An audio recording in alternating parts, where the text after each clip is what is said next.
Young Cannon, written by Saddam Hassan, narrated by B Magic 302, dedicated to Aunt Rachel and Sugar. Rest in peace. Author's acknowledgments. First and foremost, I have to give thanks and express my gratitude to the higher power for giving me the strength, guidance, and energy to breathe life into this project. Without God's grace and mercy, I wouldn't even be here right now. My children, Hassan, Hazir, and Liani, y'all are my greatest motivation. My two princes and my princess. Nowadays, everything I do it for y'all. Because of y'all, I had to shape up and do the right thing. So y'all saved me. And I love the three of you unconditionally. I have to give a special shout out to my amazing mother who did her thing as a single mom raising four children. I never really expressed my appreciation in my youth, but as I look back in hindsight, your hard work, strength, and resilience was admirable. I love you, ma. Shout out to my brother from another mother and business partner, K Bang. You did that time with your head up and your chest out, and you touch real soon. I'ma have a red carpet rolled out for you, my nigga. Shout out to my bro Dan for always being in my corner when no one else was in sight. Salute to the big homie Perk. And last but not least, I'd like to thank my fans and supporters for riding the wave. None of this would be possible without y'all. Saddam Hassan. Chapter 1, Page 1. T, wake up. Sugar yelled to her 9-year-old son from the doorway to his room as it was time for him to get up and get ready for school. Sugar, whose maiden name was Rachel Marlowe, was a 31-year-old struggling single mother who did whatever it took to provide for her and her only son, Terrence Marlowe, better known as T. Sugar was a mocha complexioned gangstress, standing 5'3", 154 pounds, with an hourglass figure, light brown eyes, and a pretty face. They lived in Lexington Green Projects in Newark, Delaware. I'm up, Ma. T replied but hadn't budged and was still laying on his twin-size mattress that had no bedpost or box spring. It was just an old mattress on a carpeted floor. Come on, boy. You gotta get ready for school. Sugar persisted. T stretched, yawned, and then got up out of the bed and went to the bathroom to do his morning hygiene. After brushing his teeth and washing his face, he went back into his room to get dressed. He only had 3 good pairs of jeans, 4 or 5 good shirts, and 1 good pair of sneakers. Some white on white low top Air Force Ones that he cleaned with a toothbrush almost every day after school to keep them fresh. He put on his blue True Religion skinny jeans, a white V neck t shirt, his black North Face snorkel, and his Air Force Ones. Once he put his book bag on his back, he gave his mother a kiss and headed out to his bus stop, which was right in front of his building. There were 12 buildings that made up Lexington Green Projects, Lex for short, and T lived on the front line where all of the traffic came past. Yo, T, come here real quick. One of the high school kids called out from the first floor hallway as he made it to the front of the building from his third floor apartment. It was a kid named Trev. Trev and 4 other high school kids were hanging out in the hallway, smoking weed and ducking the morning briskness. T walked over to the hallway and into a cloud of thick, potent weed smoke that was being blown by the high schoolers. You want to hit this? Trev asked T. Trev was one of the guys that T looked up to. He let T smoke, drink, and even let T play with his gun a time or two. T reached out and grabbed a blunt. He took a couple pulls, inhaled, allowed the smoke to settle in his still developing lungs for a few seconds, then coughed up the smoke, catching an instant buzz from the exotic herbs. The high school kids that T considered his old heads introduced T to smoking weed when he was just 8 years old. The school bus that took the high school kids to school always arrived about 20 minutes before T's school bus showed up. So what T would do every morning is come outside about 15 minutes earlier than his elementary school peers to catch the high schoolers during their morning smoke session. All of the older guys in the neighborhood took a liking to T because of how maturely he conducted himself. Out of all the kids in the projects that were in T's age bracket, he stood out the most. Although he was only 9 years old, he carried himself like a young adult. He was cool, calm, and quiet, but he could be ferocious as a pit bull in heat when he was pushed to that point. He didn't care about age or size. Sugar always told him that it's not about the size of the dog in the fight, but it's about the size of the fight in the dog. So T wasn't discriminatory when it came to fighting someone who disrespected him. Anybody could get it. Mom Dukes also told him that if he couldn't beat someone with his bare hands, then pick up something and beat him with it. So T was known for knocking dudes over the head with bricks, sticks, and baseball bats when he had to, being that fighting came with the territory of living in the projects. People that didn't know how T got down were quickly given a proper understanding of where the youngster's heart was at when they tried him. T hung out with the old heads and finished smoking the blunt with them. Trev and the others in the bunch were all about 16 or 17 years old and were the young hustlers on the rise. Trev led them. Those high schoolers and a few others in their age bracket from Lex considered themselves the YGs, young gangsters, and the older and more seasoned hustlers were the OGs, original gangsters. When the high school bus came and went, T went to the front of the building and sat down at the bottom of the first floor landing of the stairs to wait on the school bus. His elementary school peers were just making their way out to the bus stop, most of them being chaperoned by their mothers and guardians. T was high as a kite. He enjoyed smoking weed because with his ADHD, it mellowed him out.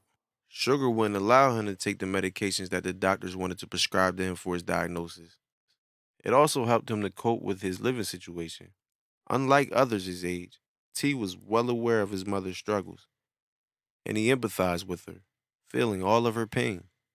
Having no one else to lean on, Sugar vented to T on a regular basis about her financial endeavors and his piece of shit father, and she cried on his young shoulder almost every night. She had too much pride to vent or cry to anyone else. No jobs would hire Sugar because of her criminal background, and she couldn't get the same type of government assistance that all the other project chicks got because of her felony drug conviction. When she was 18 years old, she got caught up in a federal drug suite with some major players out of Camden, New Jersey that she was dealing with. Sugar was a key player in the roundup, and she stuck to the code by keeping her mouth shut, not telling the feds anything they wanted to know or what she knew about her co-defendants. Her stand-up partners rewarded her by taking the weight for majority of the charges. She got stuck with a racketeering and conspiracy charge from being caught on wiretaps. However, her co-defendants testified on her behalf, downsizing and minimizing her role in the operation as much as they were able to, and she ended up receiving a light 36 months in a federal penitentiary. That was nothing compared to the 25 years that the Queen Pin on the Rise was originally facing. When she got knocked off, all of her money and assets were seized and placed in federal custody as evidence. She lost everything, so she came home to nothing. Upon Sugar's release, she started dating a dope boy from the west side of Wilmington, Delaware, who supported her all the way up until the time she got pregnant with his baby. That's when he became missing in action. Being the strong woman that she was, she just moved forward without him. Her pursuit to find unemployment while she was pregnant and with a record was draining and discouraging to say the least. So when she was 5 months pregnant, she started selling weed to financially prepare herself for her first child. Sugar had people that she could call for assistance, but she dealt with more pride than the manliest man. Almost 10 years later, Sugar was still hustling to provide for her and T, but she didn't go anywhere near as hard as she did in her earlier years because she feared the risk of getting caught up again and leaving her son a parentless child. So she did just enough to get them by. T was no fool. He knew that his mother was selling some sort of illegal substance to make ends meet. He didn't know much about the product she was selling. All he knew was that it was some type of hard white stuff that the customers went crazy over. T hated to see his mother struggling, and he did everything that he could think of to assist. He even sacrificed lunch some days and spent his lunch money on candy and flipped it in school, turning $2 into $5. He would give the money to Sugar, and to her, the gestures were humorous and cute. However, he would soon take a leap that she would be forced to take more serious. "Ma, I'm home," T announced as he returned home from school and stepped through the front door. Getting no response, T dropped his book bag on the living room couch and went looking for his mom so he could tell her about his day in school like he did every day. He went to her room, and the door was slightly cracked open. He sneakily peeked through the quarter-inch crack in the door and witnessed his mother handing three little red baggies of the unidentifiable white stuff to their next-door neighbor, an older white lady who everybody called Miss Chrissy. She came over to the apartment almost every day, sometimes twice a day, and now T knew why. He still didn't know what the white stuff was, but he knew that whatever it was illegal and it brought in the money. T knocked on the bedroom door, like he wasn't already standing there for 30 seconds. And Miss Chrissy quickly stuffed the little baggies in her bosom and straightened up as if the police were coming. Come in, Sugar said. T walked in and went to give his mother a hug and a kiss, like he did every day when he came home from school. T was a true mama's boy at heart, and everybody that knew him knew that much. Sugar could do no wrong in his eyes, and he never left home or came in the house without giving his mother some love. Even if she was asleep, he would peck her on the cheek and keep it moving. Hey, baby, how was school? Sugar asked as she gave T a hug and kiss. It was good. Hey, Miss Chrissy. T greeted. What's up, little man? Miss Chrissy replied. Let me get up out of here, she said as she scurried away. Mommy about to take a nap, Sugar told T. Do your homework, then you can go outside and play. She wasn't too hard on T, but she stayed on his heels about doing good in school because she didn't want him to turn out like the average project kid. Being that she didn't ask for much of him, T always listened. T grabbed his book bag out of the living room and went into his room to knock out his homework. He was done in 20 minutes. He was no slouch when it came to school. He was a straight A student.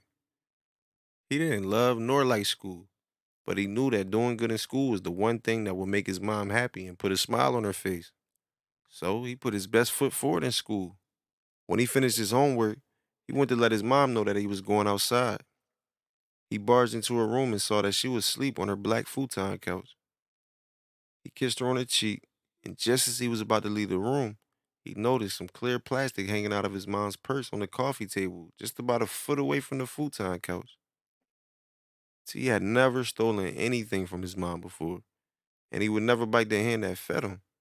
However, he couldn't resist doing what the voice in his head was telling him to do at that moment.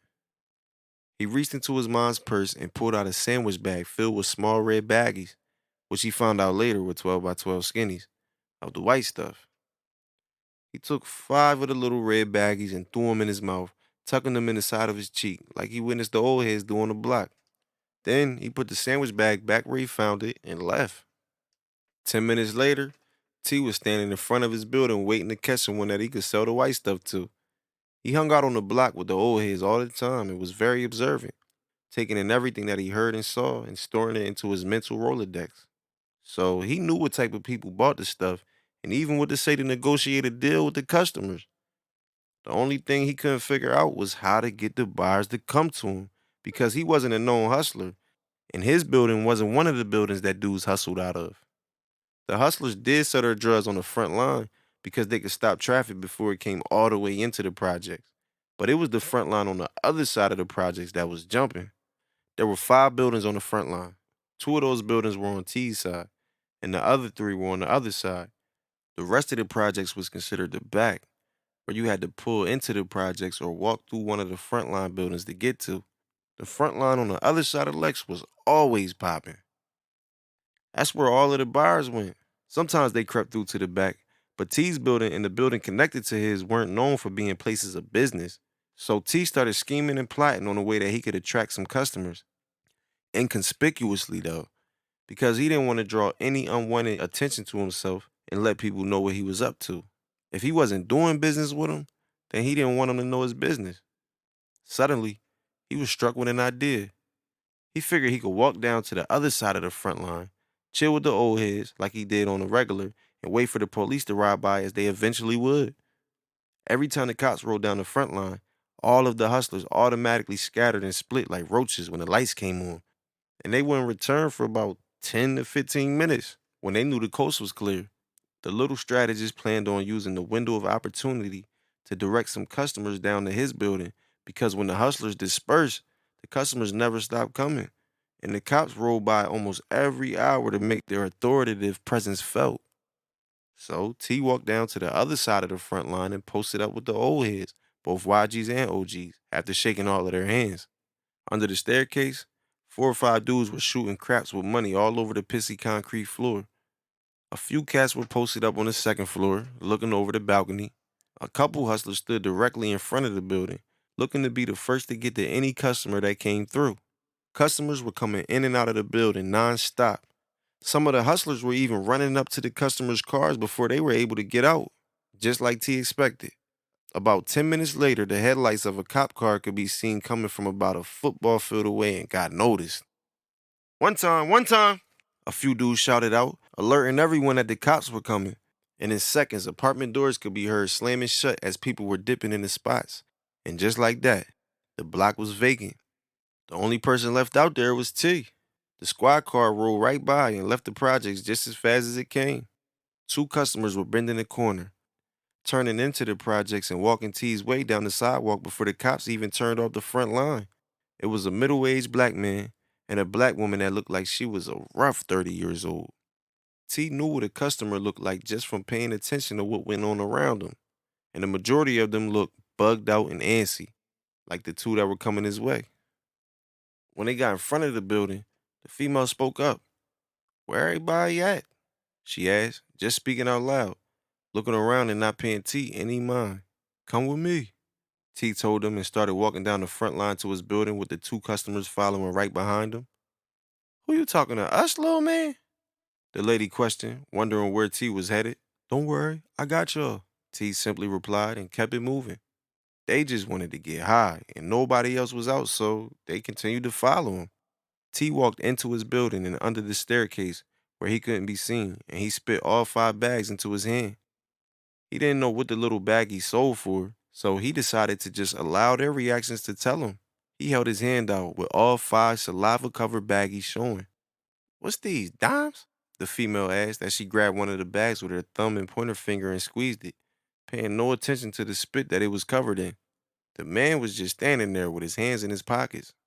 T figured that if she assumed that they were dimes, then they had to at least be something close to that, so he ran with it. "Yeah. Can I get two for 15, nephew?" she inquired, looking to work a deal with an inexperienced T. "Nah, I need straight money," the T pitched, using a line that he heard the other hustlers use on a regular, not having a clue what it actually meant though. She sucked her teeth, then turned to the man that had been quiet the entire time. "Give me $20, she demanded. He pulled a $20 bill out of his pocket and handed it to her, and she in turn handed it over to T. She then took another bag. "You gonna be here for a while?" T threw the remaining 3 bags back in his mouth. "Yeah, I'll be here for a minute." "All right. If it's good, I'll be back." With that said, they scurried away, and T posted back up in front of his building. He looked to his right, down the front line, and noticed that the hustlers on the other side were back out like they never left. He planned on waiting another half hour and repeating what he had just done. However, just when he was prepared to make his way back down the block, the chick and the guy that he had just served were heading his way, back down the front line. Before they made it to his building, T dipped under the stairs so he wouldn't be seen interacting with the fiends, and he waited. "Let me get 3, youngin'," the lady said with the 20 and a $10 bill folded up in her hand. She was grinding her teeth, and her jaw was moving from side to side like she was trying to put it back in place. T spit the last 3 bags out and handed them to the lady. She handed T the money and split with the man that she came with right on her heels. In just about an hour, T made more money than he ever had in his possession at one time in his life. He knew $50 would help his mother out, and he was anxious as ever to put a smile on her face. When he got in the crib, Sugar was still asleep on her futon couch, so he kissed her on the cheek and sat the money in a big aluminum ashtray on her little coffee table. As T was walking out of the room, Sugar felt his presence and woke up. She saw the money sitting in her ashtray and got alarmed. She jumped up, grabbed the money, and followed behind T. "Boy, where you get this money from?" she barked out of care and concern, wondering what her son had done to get a whole $50. It was cute and humorous when he had handed up $2 or $3, but this caused her to raise an eyebrow in suspicion. "I took some of that white stuff out of your bag. I just want to help, Ma," T explained. "How many bags did you take?" she asked in panic, now hoping that T hadn't sold her crack cocaine for less than what it was worth, as those drugs were her only means of providing. "I took 5." She looked down at the $50 in her hand and smiled as it dawned on her that her 9-year-old son had just took 5 dime bags out into the streets and somehow came back in with straight money, something that she was rarely even able to pull off with her needy customers. For a second there, T reminded Sugar of his father, who, although was a no good man and a deadbeat father, could sell salt to a slug and water to a whale.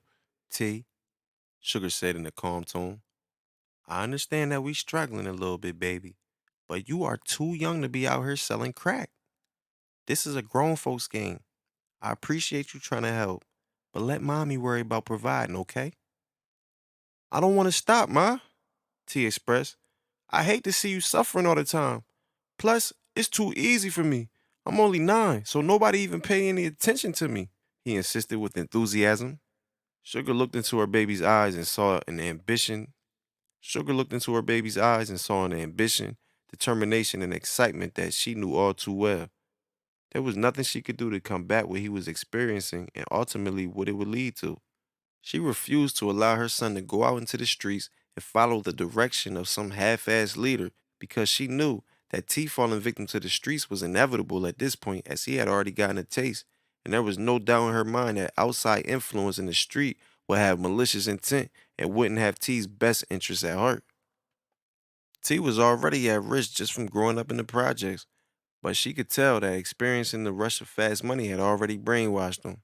So Sugar decided that she was going to let T do his thing only with her guidance and under her supervision.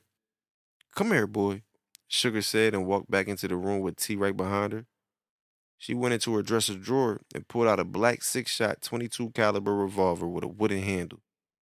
She placed the gun in T's open hand. Don't take this to school and don't let nobody know you got it. But if somebody try to take something from you, I want you to shoot them. That was the first lesson she taught T. Then, for the next few hours, she schooled him to the crack game, teaching him all of the ins and outs and the tricks of the trade without leaving out a single detail. Chapter 2. What you need, Unc? T asked the tall, stocky, bald-headed African-American crackhead named Dink. He looked like he was fresh home from an extensive prison bid. They were under the stairs of T's building, which was now T's regular meeting place for his customers. Let me get 2, Dink stated in his deep, raspy baritone voice. T spit out 2 bags and made the $20 exchange. As Dink walked away, he made a parting statement that sounded a little bit threatening. You better start looking out for me, little nigga. T didn't know if Dink meant that literally or figuratively, but he blew out the statement and posted back up in front of his building. He treated every customer the same, and none of the others ever complained. Nobody was treated special, and he wasn't about to start with Dink. Sugar told him to take no shorts and make no exceptions when it came to business.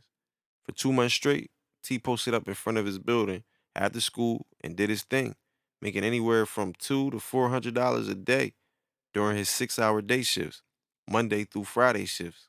He spent his Saturdays and Sundays being a kid. However, as he got deeper in the game, his desires to do childish things began to fade. He was now evolving into a young man.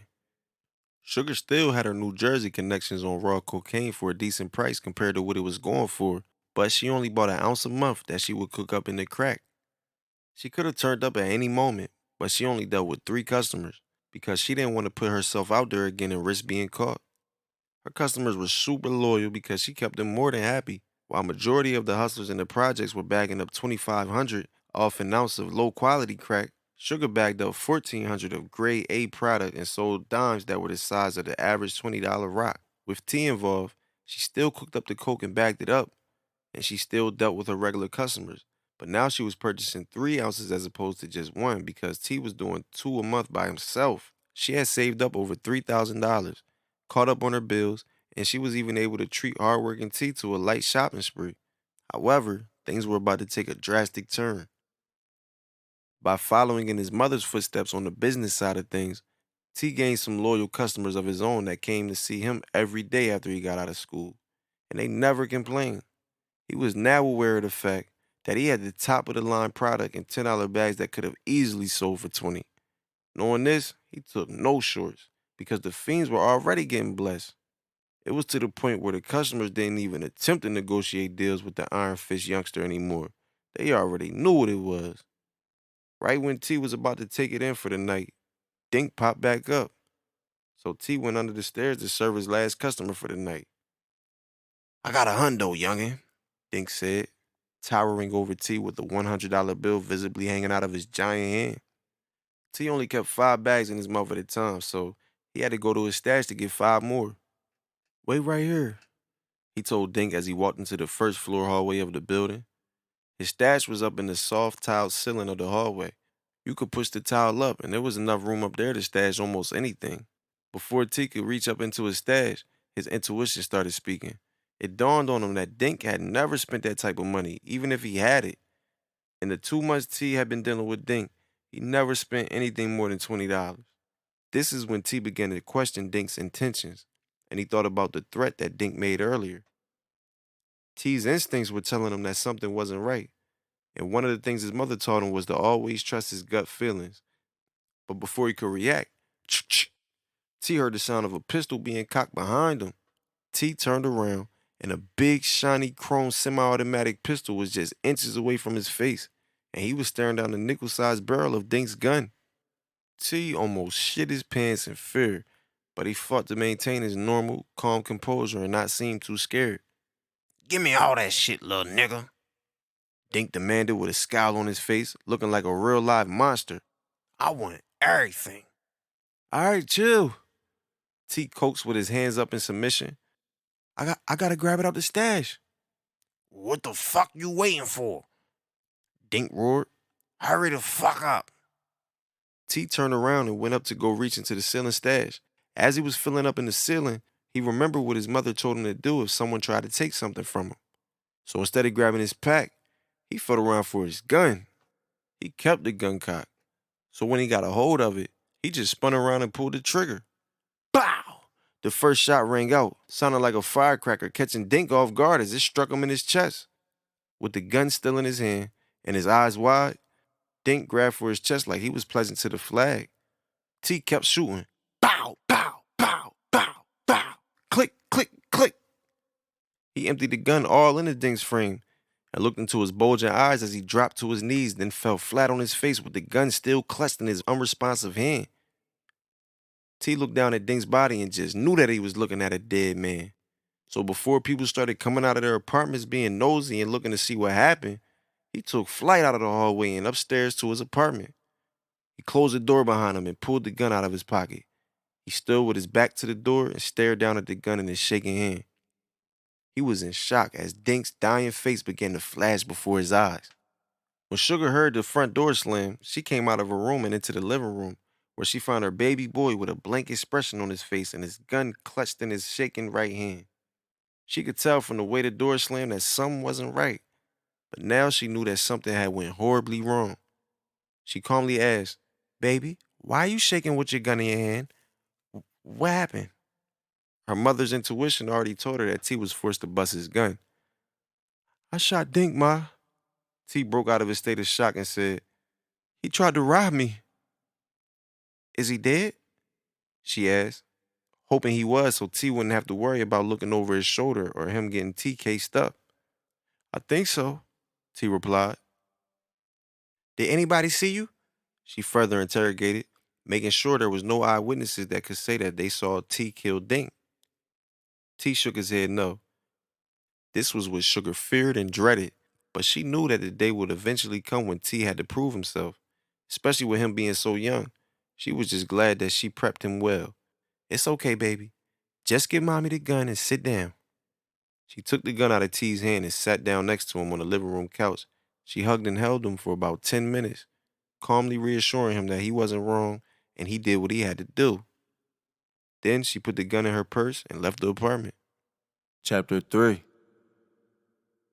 "Yo, what you need, Unc?" T asked the customer as he stood under the stairwell of his building with a walkie-talkie in his right hand. The young hustler was right back at it like he never left with a body under his belt. "I need two," the fiend said and handed T $20 in balled up bills. T got on his walkie-talkie. "Yo, it's coming your way for two." After the Dink incident, Sugar had advised T to get his closest friend, Tweezy, who was 1 year older than T, to partner up with him to take some of the weight off his young shoulders and make things run a little tighter and smoother. Tweezy posted up in the next building over from T with the walkie-talkie and the product in his possession. The customers came to T, where he collected the money. Then T would let Tweezy know what they wanted and send him over there to get served. Sugar had also instructed the duo to alternate between the two buildings and change positions every few days, so that no one plotting and scheming would be able to pinpoint who had what on them in what building at what time, as she learned from her son being forced to gain his first stripe in the streets. T had knocked off his first 4.5 ounce order in less than a month's time. Sugar was now copping 4.5 ounces just for T, and still just enough to satisfy her personal customers. And it seems as if there wasn't enough supply to meet demand. T and Tweezy were making an average of $600 a day during their 6-hour shifts. With the traffic that ran through the two frontline buildings that they frequented from 3 p.m. to 9 p.m., their dealings were no longer a secret to the hood. So they were out there on Front Street now with no shade on their little operation. It had been a little over 2 months since T had bodied Dink, and he woke up in cold sweats almost every night from the nightmares he had about that life-changing incident. He saw the face of the man he murdered on a regular. It was like Dink's soul was haunting the young goon. And although T kept his tough exterior, on the inside he was hurting. "Yo, what's good, nigga? You alright?" Tweezy asked T as they were sitting on the first floor landing of the stairs in T's building, sensing that his boy was going through something. Tweezy was rolling up a blunt, and T was in a noticeably deep trance. "Yo, I want to tell you something, but you can't tell nobody, dog," T said, badly wanting to reveal what had become his deepest and darkest secret to his best friend. His mother told him to take it to the grave and stressed to him the harmful potential of revealing the secret, being that the law had no statute of limitations on taking someone's life. However, T felt like talking to someone would stop Dink from haunting him. Plus, he felt like Tweezy was trustworthy of confiding in. He knew that Tweezy wouldn't run his mouth or do anything to harm him. "What is it?" Tweezy asked as he licked around the blunt, putting the finishing touches on it. "Swear on your mom you ain't gonna say shit." "Bro, on mommy I ain't gonna say shit." He swore. "That was me that killed Dink." Tweezy just gazed at his friend with his jaw dropped and his eyes wide open in astonishment. "Get the fuck out of here," Tweezy said in disbelief. "Word up," T nodded and said. "That nigga was trying to rob me." The whole hood had been trying to piece together who bodied Dink, but couldn't, as he was somebody that most of the hood wanted out of the way. So anybody with a heart could have did it. He was known in the hood for robbing and extorting hustlers and fiends. Nobody would have ever guessed that little 9-year-old T put Dink in the dirt. First off, he was a little boy. Second, at the point in time of the incident, nobody even knew that T was hustling besides Tweezy and the customers he served. It all started to make sense to Tweezy, though. Now that he thought about it, his friend had seemed bothered and disturbed over the last couple months, and Dink did get killed in T's building right after T started hustling. "Yo, you really bodied Dink?" "Yeah, man, but you gotta keep that shit on the low. Can't nobody know, 'cause mom said they can lock you up for a body anytime. I ain't trying to go to jail." Tweezy lit the blunt and took a pull. "I ain't gonna tell nobody, dog. You know I got you." Chapter 4. "Yo, I'm about to grab these J's right here," T told Tweezy as they were in the Foot Locker shoe store at the Christiana Mall doing some shopping. It was Saturday morning and T's 10th birthday had just passed. So Sugar gave him $1,000 to go shopping with. T and Tweezy got on the bus first thing in the morning and headed to the mall. "Yeah, they tough," Tweezy commented. "I think I'm gonna cop those too." Tweezy had a couple $100 in his pocket from his weekly earnings and wanted to spend some money too. As they were at the front counter getting rung up, T's cell phone rang. He looked at the caller ID and it was his mom. "What's good, Ma?" T answered. "I need you to come home right now," she said with a sense of urgency in her tone. I'm coming now, Ma." T ended the call. "Yo, we gotta slide." "Damn, we just got here," Tweezy said as this was the first store they visited since they had got to the mall. "I know, but Mom Dukes want me to come home, and it sounded like an emergency," T further explained. He knew he hadn't done anything wrong, so he was wondering why his mother was forcing him to abandon his shopping trip and come home. In total suspense, T got back on the bus and headed back to the projects with Tweezy following him. "Yo, what, you ain't clean your room or something?" Tweezy clowned as him and T stepped off the bus at the top of the road that led to the projects, each with Foot Locker bags in their hands. "You funny as hell, nigga. Nah, Mom Dukes probably just want to holler at me about something," T said as they started walking down the narrow road. As soon as they stepped on the front line, about 6 or 7 unmarked vehicles swarmed them from both ends of traffic, and a gang of detectives jumped out with guns drawn and aimed their way. Both T and Tweezy were handcuffed and placed in the back of separate vehicles. They were driven to the Newcastle County Police Station. When they got to the station, the officers uncuffed T and Tweezy in the booking area and had them sit next to each other on a little wooden bench that was connected to the wall. Tweezy whispered to T, "Yo, what the fuck is this shit about?" "I don't know, yo," T whispered back. "But whatever it is, just keep your mouth shut. We don't know shit," he said, letting Tweezy know to keep his mouth shut no matter what this encounter was about. "You already know." A young, white, clean-shaved, and neat-suited male detective walked up to the duo and asked, "Which one of you is Terrence Marlowe?" "That's me," T spoke up. "Well, you're wanted for questioning for the homicide of DeAndre Washington, so we have to hold you here until we talk to you. Your mother's on the way."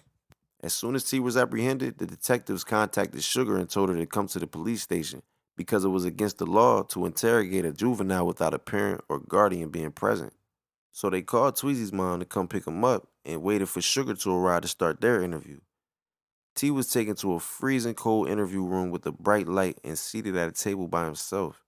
He put his arms inside his shirt to try and stay warm and waited there for about an hour when his mother and the neatly suited detective stepped into the room. His mother sat next to him at the table, and the detective sat across from him. "Okay, Miss Marlowe." The detective started off the interview and pushed a piece of paper and pen across the table to Sugar. "I'm going to need you to sign this Miranda form so we can ask Terrence some questions." Sugar looked down at the Miranda form, then back up at the detective like he had just said something disrespectful. "Ask my son some questions about what?" she snapped, knowing exactly what he wanted to question T about, but playing the fool.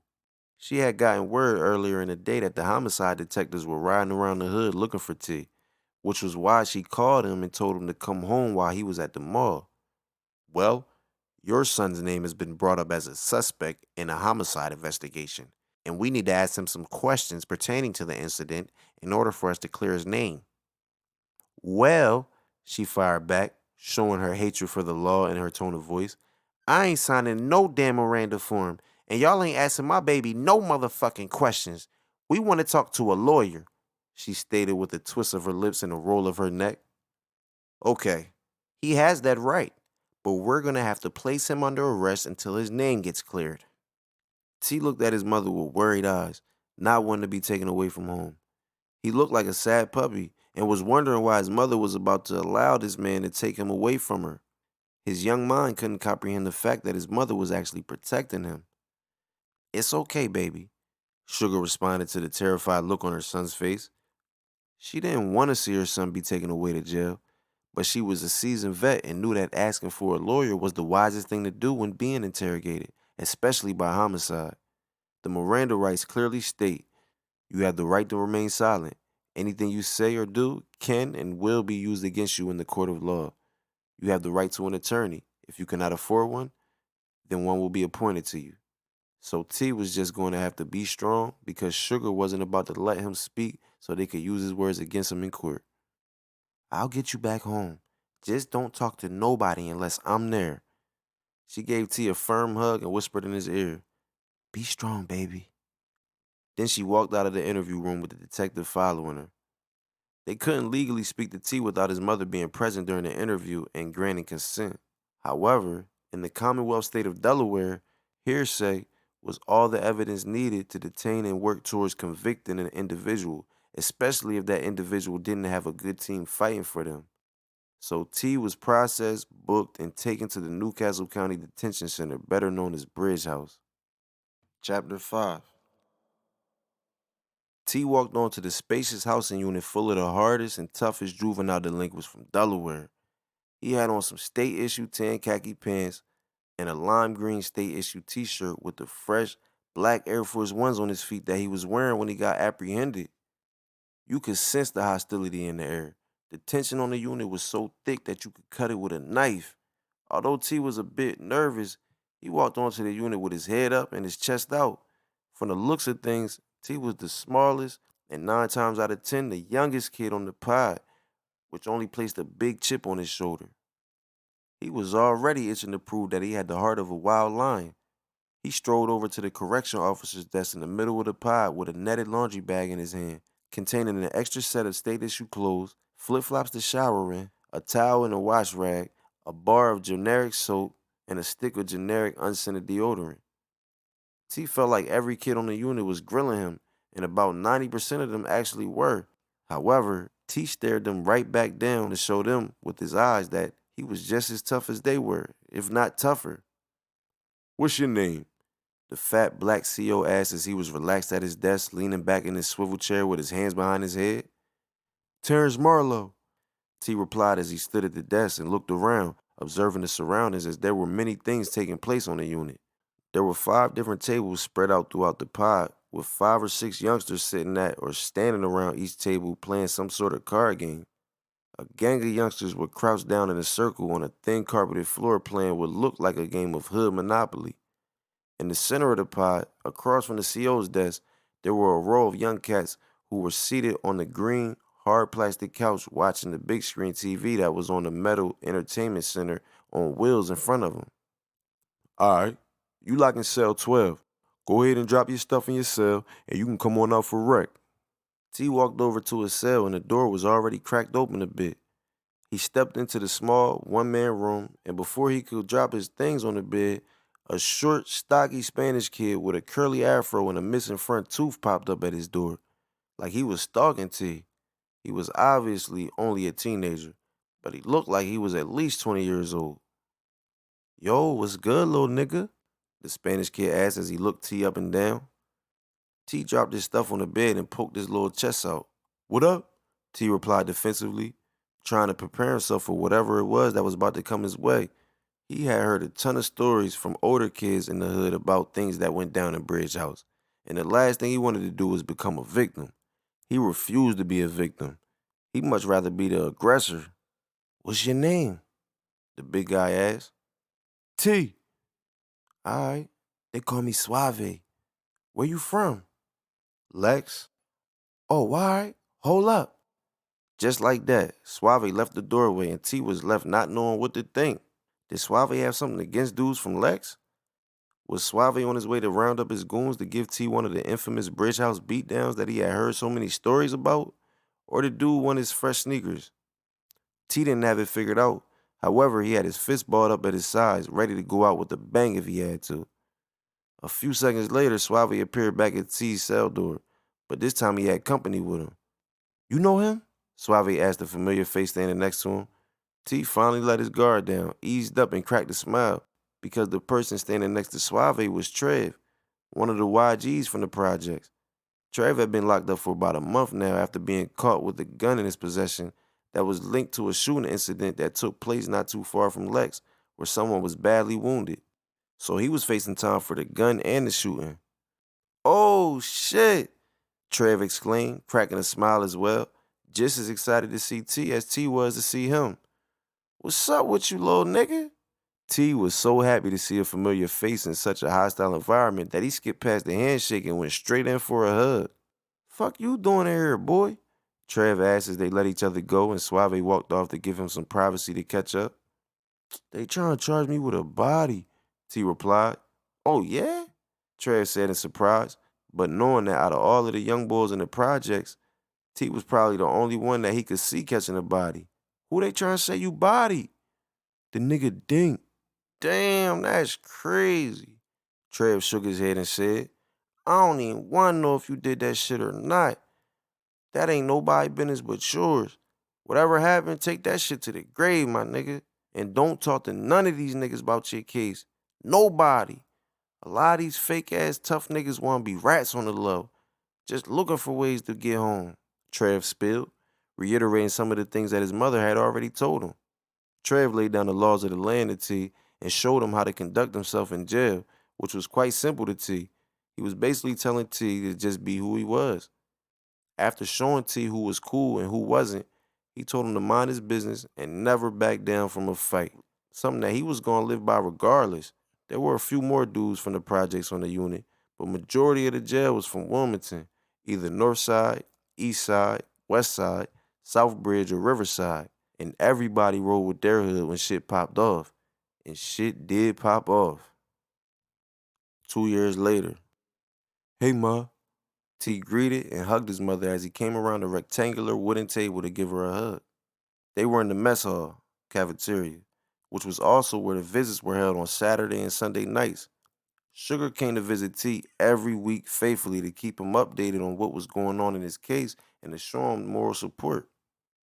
Sugar even went as far as seducing a few of the thirsty male COs so that she could use them to get things in the tea that the facility considered contraband, like weed, cell phones, and dirty magazines. So, because of Mom Dukes, T lived more comfortably than his peers. "Hey, baby," Sugar exclaimed as she wrapped her arms and squeezed the upper body of her rapidly growing son. It seemed as if every time she saw T, he grew in both height and weight. He was apprehended standing 5 feet even and weighing 125 pounds soaking wet. Now he was 5'6", 175 pounds, and all muscle from the extreme weightlifting, cardiovascular, and calisthenic workouts he did ritually. He was also starting to grow his hair and wore it in box braids that were about 4 inches in length, looking like crisscross. The court started off trying to give T juvenile life as a plea agreement, which was 7 years in the Commonwealth state of Delaware. However, Sugar wouldn't allow T to cop out to the deal. There were no eyewitnesses. There was no murder weapon and no physical evidence that even placed T at the scene of the crime. All the state had was hearsay and circumstantial evidence. And Sugar didn't think what they had would hold up at trial, especially with the lawyer she invested in the fight for T. The prosecutor was now down to his last and final offer, the plea bargain cutoff. He put 5 years on the table. So it was either take the 5 years or set a trial date. If T blew trial, the Commonwealth state of Delaware made it clear that they had every intention on waiving him up to an adult and giving him the time that an adult would receive for a murder, which will more than likely be 25 years. However, T, Sugar, and their attorney were ready to fight. They had a strong chance of winning, but the Commonwealth state of Delaware had the same confidence. Chapter 6. In case number 13901-745, Terrence Marlowe versus the state of Delaware, the young Asian court clerk announced to the courtroom. After sitting in Bridge House for 4 years and a couple months, T was finally at his last and final day of trial, and the verdict was about to be read to the courtroom filled with nosy people from the neighborhood, spectators, news reporters, and a jury of 12. The state finds the defendant, Terrence Marlowe. There was a pause, as the clerk had everyone in the packed courtroom leaning off their seats in suspense, anticipating what the jury concluded that will ultimately be the determining factor on if T will be walking out of the courtroom a free young man or be sent to prison. Not guilty. The entire right side of the courtroom rose to their feet and cheered like their favorite football team had just won the game-winning touchdown, all in support of T as he was just deemed a free man by a jury of 12. T shook his lawyer's hand and walked out of the courtroom with his mother by his side and a smile on his face, and he was feeling untouchable. While T was incarcerated, Sugar only had herself to feed and support financially. So she was able to not only maintain without struggling to do so, but she was also granted the ability to save up about $10,000 as well. She spent a little over $6,000 of that on some coke for T to knock off upon his release. As they walked out of the courthouse, Sugar gave T a fresh set of clothes to put on and $2,000 in cash to go shopping with. She knew her hustler of a son would get it right back and then some in no time at all. She had a dying faith in T. They caught the bus to the projects, and T stepped off the bus and onto the pavement feeling like a new kid. He was 5'8", 185 pounds, had shoulder-length dreads, and a walk that displayed his confidence. He had on some white Robins jeans, an all-white polo button-up, and some crispy white-on-white shell-toe Adidas. It was the middle of the summer, and T was ready to turn up. When T and Sugar approached their building, T noticed that his building was being occupied by a bunch of kids that he once went to school with, and they looked like they were in the mix. One of those kids was no other than Tweezy. T's building and the building connected to it were looking just like the other side of the front line now. T didn't like what he was seeing, but like the young G he was, he kept his cool. There were a few old heads out there too, but it was mostly kids in T's age bracket. And even a blind man could see that they were out there trapping. Seeing some of the guys that were out there hustling shocked T because some of them weren't even built for the trials and tribulation that came with the lifestyle. And he knew this for sure, being that he grew up with these dudes. Tweezy, standing ahead of everyone, was the first person to greet T. Yo, what's good, my boy? Tweezy exclaimed as he opened up his arms to embrace T. What up? T greeted back and gave Tweezy a hug as his mother ascended the stairs. Everybody in the building showed T love, some with handshakes, some with hugs, and some with both. I appreciate the love, but I'm fresh out. I know y'all niggas got a couple eyes for me, T said, with both hands out, looking for everyone that was hustling in his building to pay homage. He felt like it was only right, as he pioneered the flow that they were out there eating off of, and this was his building at the end of the day. They all went into their pockets and placed something in T's hand, even if it was only $20. He ended up collecting about $700 from the crowd and went up to his apartment with vengeance on his mind. Although T played it cool, he grew to hate Tweezy while he was locked away in that 12 by 6 foot cell. Because Tweezy was the reason why he sat in jail for 50 months for a body that he would have never been apprehended for if Tweezy hadn't ran his mouth. He didn't run his mouth to the police, but he ran his mouth to the hood, which was just as bad because the hood informants got wind and told. Even though T beat the case, that was 50 months of his young life that he would never get back. All because Tweezy failed to honor his word and keep his mouth shut. However, Tweezy was going to compensate for those 50 months with his life. T was about to make sure of that. His mind was already set on it. Sugar cooked T a full course meal of the soul food that he went so long without and missed so much. Sugar could cook her ass off. Her cooking was one of the things T missed the most. Her cooking was so bomb that she even sold her home cooked platters on occasions to make a little extra money and had the whole hood chasing her food. When T finished eating, he took the money he collected along with what his mother blessed him with and headed right back out. He caught the bus back to the city, Wilmington. From there, he got on the SEPTA train to Philly and went to King of Prussia Mall. He bought 2 pairs of sneakers, 2 pairs of constructs, and about 5 outfits of the latest fashion. He grabbed a few jars of some OG Kush while he was out in Philly too. His next stop was his old head chick's apartment in the projects named Valerie. As T was leaving the projects earlier that day, she gave him an invitation to her apartment, seeing that his weight was up and he was shining like a diamond with VVS clarity. Valerie was a 26-year-old project chick with 2 kids and living off of government assistance, like most of the chicks that lived in the hood. She was a dark chocolate skin complexion and was short with a rocking body and an average face. She was one of those women who used her physical assets to get what she wanted out of the young bulls on the rise, like T. However, she wouldn't be able to just chew T up and spit him out like she did with the rest of the young testosterone driven. T was different. Sugar had told him all about women of Valerie's kind when he first started hustling. So if she tried that shit with T, she would end up being the one to get chewed up and spit out. T dropped his bags off at home, then went to the back of the projects to see Valerie. T knocked on Valerie's second floor apartment door and anxiously waited for her to answer. Who is it? Valerie screamed as you could hear her stomping towards the door. It's T, he yelled back with a bass in his voice that puberty had just awarded him with just a little over a year ago. Who? She said, as she was now right on the other side of the door. Terrence, he re-announced after realizing that the lady he once called Miss Valerie only knew him by his government name. She swung the door open with a quickness, with her honey blonde Remy weave hanging down to her waist, a baby white t-shirt on, some Victoria's Secret boy shorts, and some black Nike ankle socks. Hey boy, come in, Valerie said, then spun around and switched away with an extra twist in her voluptuous hips, knowing that T was looking. T followed her in and shut the door, his main focus being her trembling ass as it shook and jiggled like jello with each and every step she took.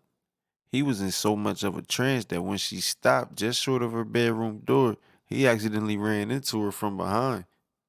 You okay? She asked playfully, knowing T was just zoned out on her backside.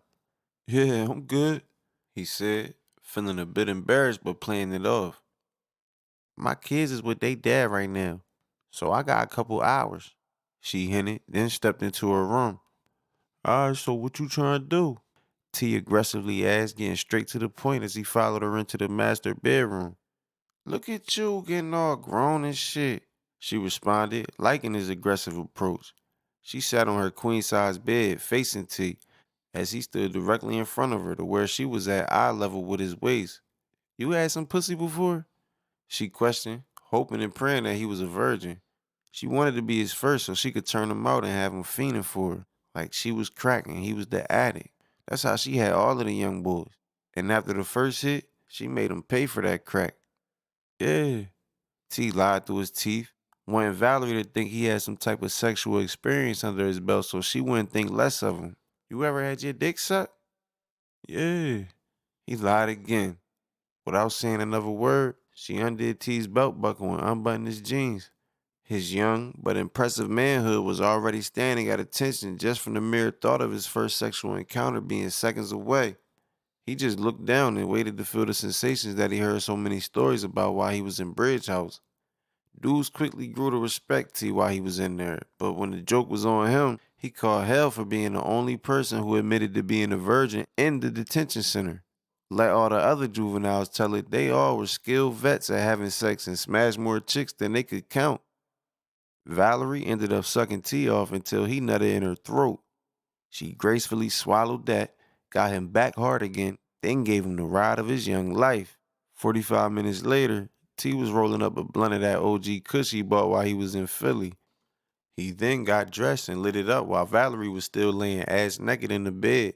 He blew it down and saved Valerie a little bit more than a roach for herself. Yo, I'm about to slide.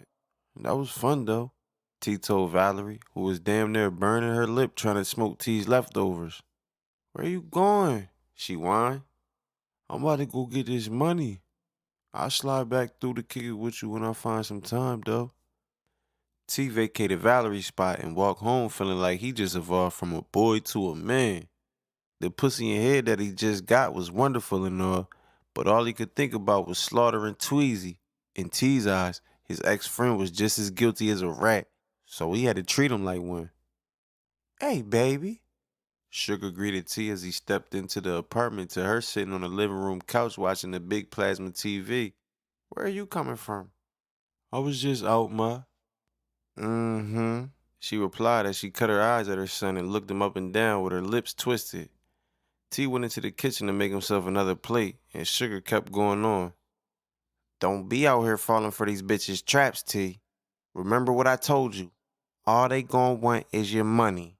She dropped a jewel, knowing her son was becoming a young adult and now had sexual desires. She knew that there was no stopping a young boy from meeting his needs, especially when they had grown women throwing pussy at him. However, she also knew how scandalous these women were, so she was just making T aware. And make sure you wearing condoms, cause I'm too young to be somebody's grandmother. I know, ma, T said as he was making his plate, not wanting to have a conversation about sex with his mother out of all people. He was taking heed to what she was saying and all, but he had already slipped up by sliding up in Valerie raw. However, it was something that he would never do again. And you ain't ready to be no father, she continued her lecture. Okay, ma, T said as he stepped into the living room with his plate in hand, looking to end the conversation and move on to something that was more important to him at the moment. He sat down next to her on the sofa. I'm trying to handle that situation. He changed the subject, talking about what he was ready to do to Tweezy. He had been anticipating handling this for years. Wait till tomorrow. Chapter 7. This was uncommon for T, but he slept in late the following day, not waking up until about 2 in the afternoon. After 4 years of sleeping on 3 inches of cotton with one eye open, he appreciated his little twin-size mattress with no box spring or bedpost. Compared to what he just came from, it felt like he was sleeping on air. He woke up to the aroma of his mother's brunch and again remembered that he was home and no longer in a jail cell that he had become conditioned to awakening to. The feeling was great. He took a quick shower, did his morning hygiene, and got dressed. He threw on some tan True Religion cargo shorts, a crisp, white, snug fitting V-neck t-shirt, and his white on white shell toe Adidas with no socks on. By the time he made it to the dining room, his plate was already on the table with a glass of orange juice next to it. A simple scene that had become a fantasy of his over the years. When he sat down, Sugar came out of the kitchen and sat at the other end of the table with a plate of her own. "Morning, Ma," T greeted and dug into his food. "Morning, baby," she greeted back. "I'm ready to take care of that today, Ma," he told his mother, anxious to tie his only loose end. "I know, baby. You just gotta make sure you do it right. Don't let nobody see you with him either. Make sure he dead too, and leave him in the city somewhere." Mom Dukes went on a school tee on how to go about sleepwalking, then killing his former childhood best friend, and exactly how to get away with doing it. "I got it, Ma," T insisted, as he had premeditated this murder long before his victory in court. When they were done eating, Sugar gave T an all-black plastic Glock 17, which was light but extremely powerful and had a hair trigger. T placed the gun on his hip and headed out. His first stop was the corner store, where he purchased some blunts and some black leather baseball gloves. He left the store and put the gloves on, thinking to himself, "Let the games begin." T jumped on a bus and headed to the city, then got on the SEPTA train to Philly. From the 30th Street station in Philly, he caught a cab to Hunting Park in North Philly, where you could always find the best herb that Philly had to offer. He bought 5 bags of the purple kush and got back on the bus, getting off on Roosevelt Boulevard, right in front of a fancy 5-star hotel. So far, everything was moving in cadence with the night's plans. It was 6:30 p.m. and just about time for the next stop in T's plans to begin, which was to get some transportation. His reason for coming all the way to Philly to fulfill this part of his mission was so he could slide through the projects inconspicuously with an unknown vehicle that had Philly tags. He walked up to the gigantic hotel, past the valet, through the transparent rotating glass doors and into the hotel's spacious lobby. T felt out of place as the lobby was full of citizens that were part of a class that T couldn't identify with. It would have been physically impossible for this young hooligan to blend in with this hotel's upper class patrons. So he thought hard and fast and dipped into the men's employee bathroom. He hid in one of the stalls for almost 2 hours before finally looking through the crack in the stall door and finding who he was looking for, the valet parking attendant taking his bathroom break. There was no one else in the bathroom but the two of them, so the timing was perfect for what he planned on doing. He listened and waited until he heard the man using the urinal. After the man flushed the toilet, T pulled his pistol from his waist and stood up. He watched through the crack in the stall door as the man went to the sink to wash his hands, then burst out of the stall with the Glock aimed at the valet's head. "Lock the door, then strip, nigga," T barked. "You got it, big bruh," the grown man told teenage T out of fear as he walked with his hands up over to the bathroom door and locked it like he was directed to do. Then he followed the second command and stripped down to his boxers. He did it in less than 30 seconds and threw his hands up. T threw the valet's clothes on over his own. He took the valet's license and threatened to visit his home address if he ran his mouth. He told the valet to wait 20 minutes before exiting the bathroom, then left out to go play the role of the valet. Dressed as a valet, T waited outside of the hotel for a car to pull up. He took the first car that pulled up, which ended up being a money green Range Rover Sport, tinted all the way around with 28-inch 5-star Giovanni rims. He headed back to Delaware, but got rid of the valet clothes before going back to the projects. He then sent a bum into the liquor store to get him a bottle of E&J. After that, he drove through the projects looking for Tweezy, the tinted windows masking his identity. His old friend was in front of the building with the same guys from the day before. T just rode around in the area, waiting to catch Tweezy by himself and out of pocket. An hour later, while T was breezing down the front line for about the third time, he caught Tweezy walking down the sidewalk of the front line by himself, headed in the direction of the corner store. So T beat him to the store and parked without getting out of the car. He watched Tweezy enter the store and come back out a few minutes later with a little black plastic bag in his hand with whatever he purchased inside. T rolled down the passenger window just as Tweezy was about to diddy bop past the truck. "You," T yelled, getting Tweezy's attention and causing him to look his way. Tweezy looked through the passenger window, and once he saw that it was T behind the wheel, He opened the passenger door and hopped in, just like T predicted he would do. T looked in the side and rearview mirror to make sure no eyes were on him, as this was the last time Tweezy would be seen in this area, and he didn't want that last time being seen in the hood to be with him, not with his reputation as a soul snatcher. "Oh, shit!" Tweezy exclaimed, excited to be in a Range Rover. "This you?" "Nah, this a rental," T fib. "Yo, let's shoot up top," Tweezy suggested. Up top being what people in Delaware call Philly. That's where all the young boys went when they got behind the wheel of a car. Philly to Delaware is like New York to New Jersey. "For what?" T asked, not wanting to go back to Philly after what he had just done out there. "I got a bottle of Irk and Jerk and some purple kush I just grabbed from Hunting Park earlier." "Oh, all right. Where that bottle at though? Cause I'm trying to get fucked up," Tweezy said as T pulled out of the store's parking lot. Tweezy was always trying to get fucked up, even when they were younger. That's what he spent all of his money on.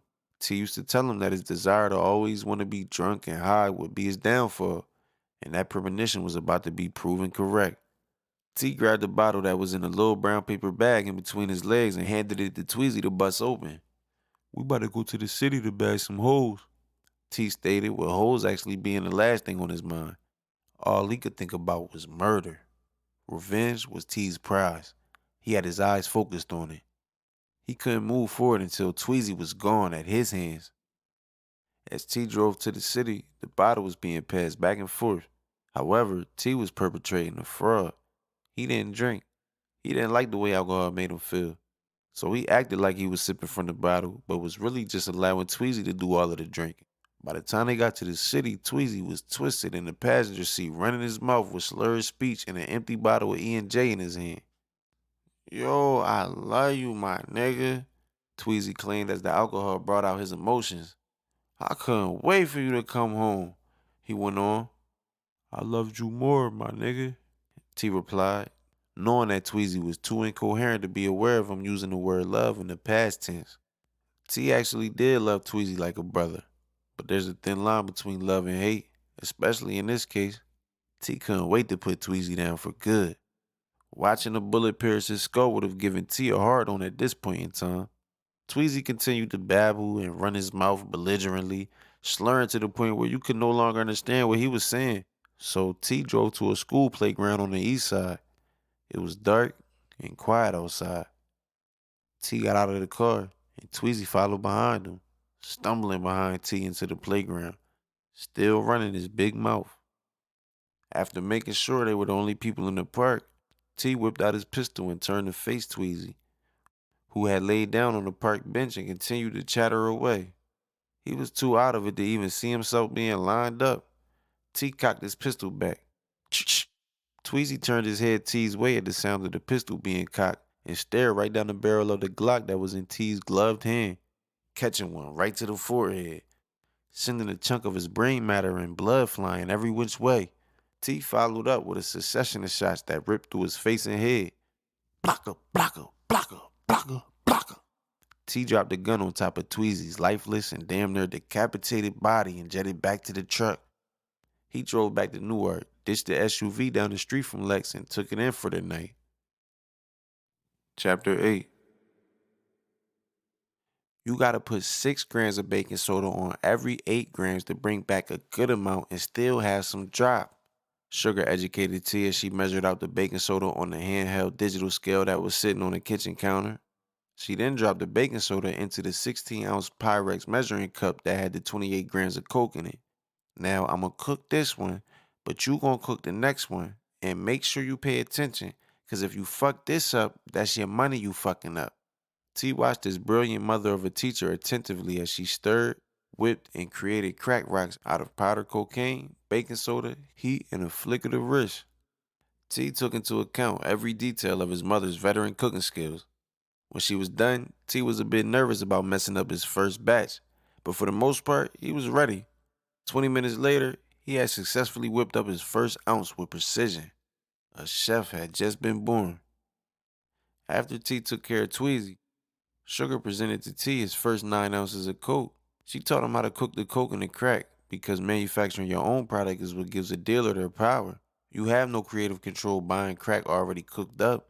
You're basically just taking your supplier's word that the product is good. However, when cooking your own coke, you can make it grade A or you can stretch it and maximize on your profit margin. Sugar cooked up nothing but the best, which is why the few customers that she did have would always be loyal to her. Now, this that drop, Sugar said, implicating that the crack was top notch. Watch this. She grabbed one of the solid golf ball sized rocks off the paper towel covered porcelain plate with her latex gloved hand. She held it up over her head and dropped it onto the hard tile kitchen floor. One would have thought this man made rock would break or crumble, but it smacked the floor with a thud and looked like it hadn't even been tampered with. T picked up the rock with his gloved hand and closely examined it.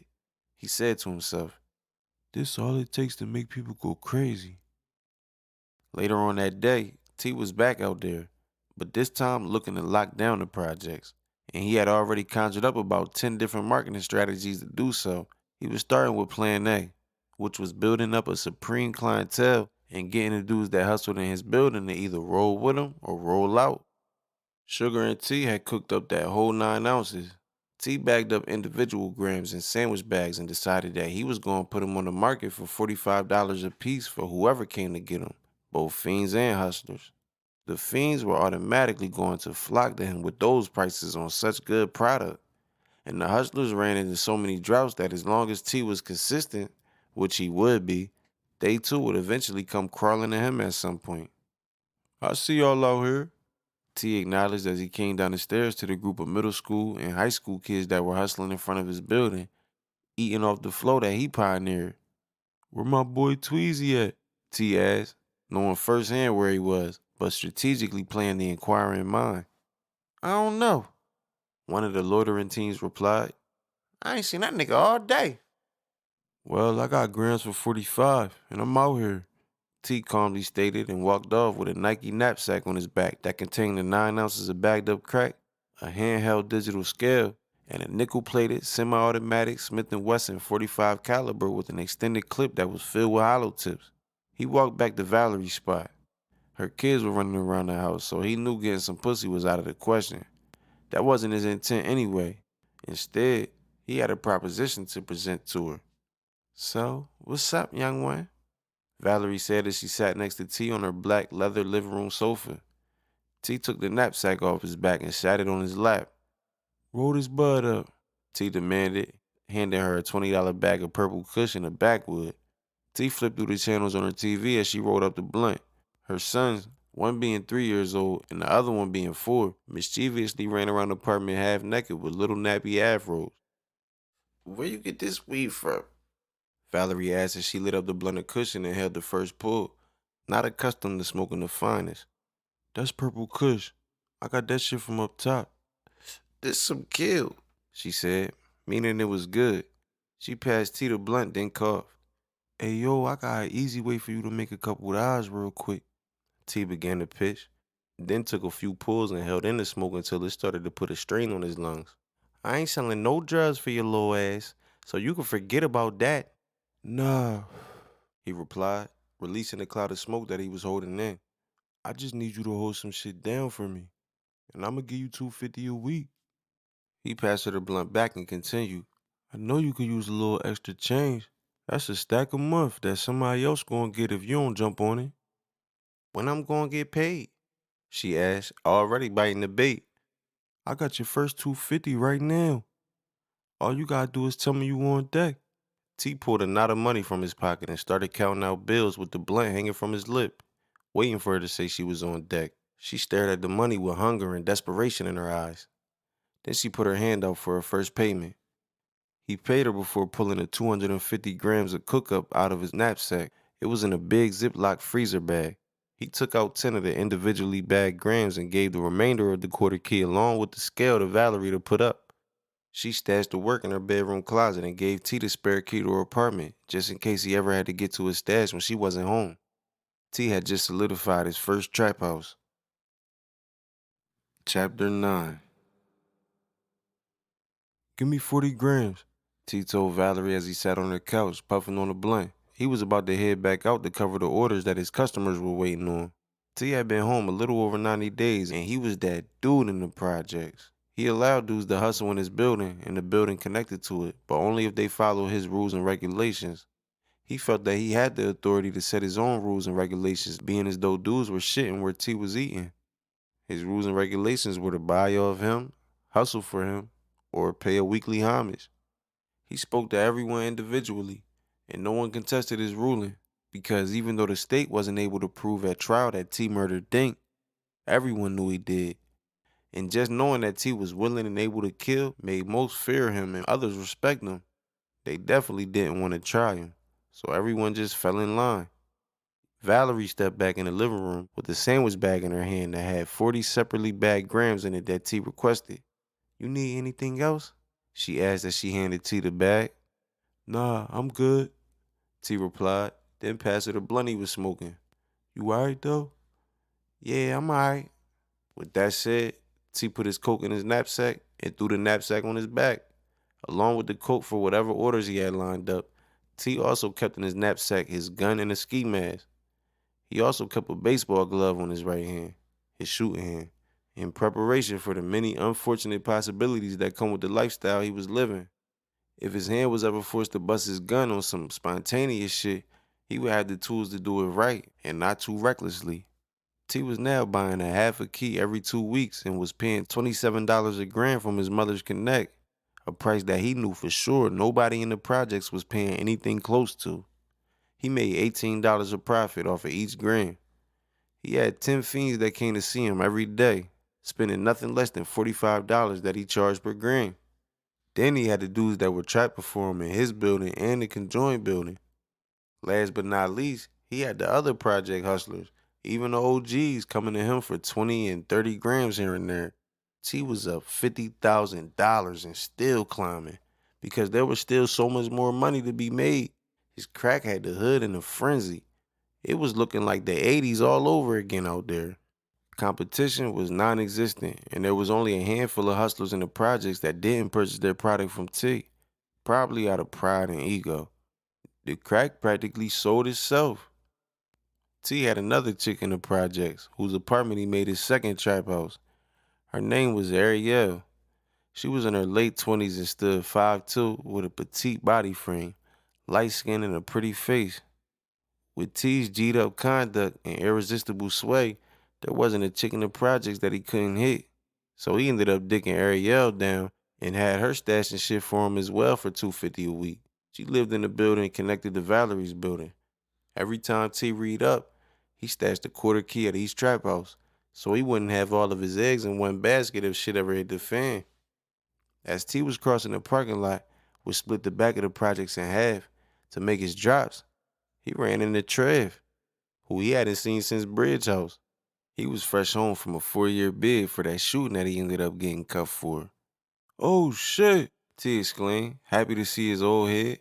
"What's good, nigga?" "Yo, what up, young cannon?" Trev greeted and did the project handshake. "I heard you that nigga out here.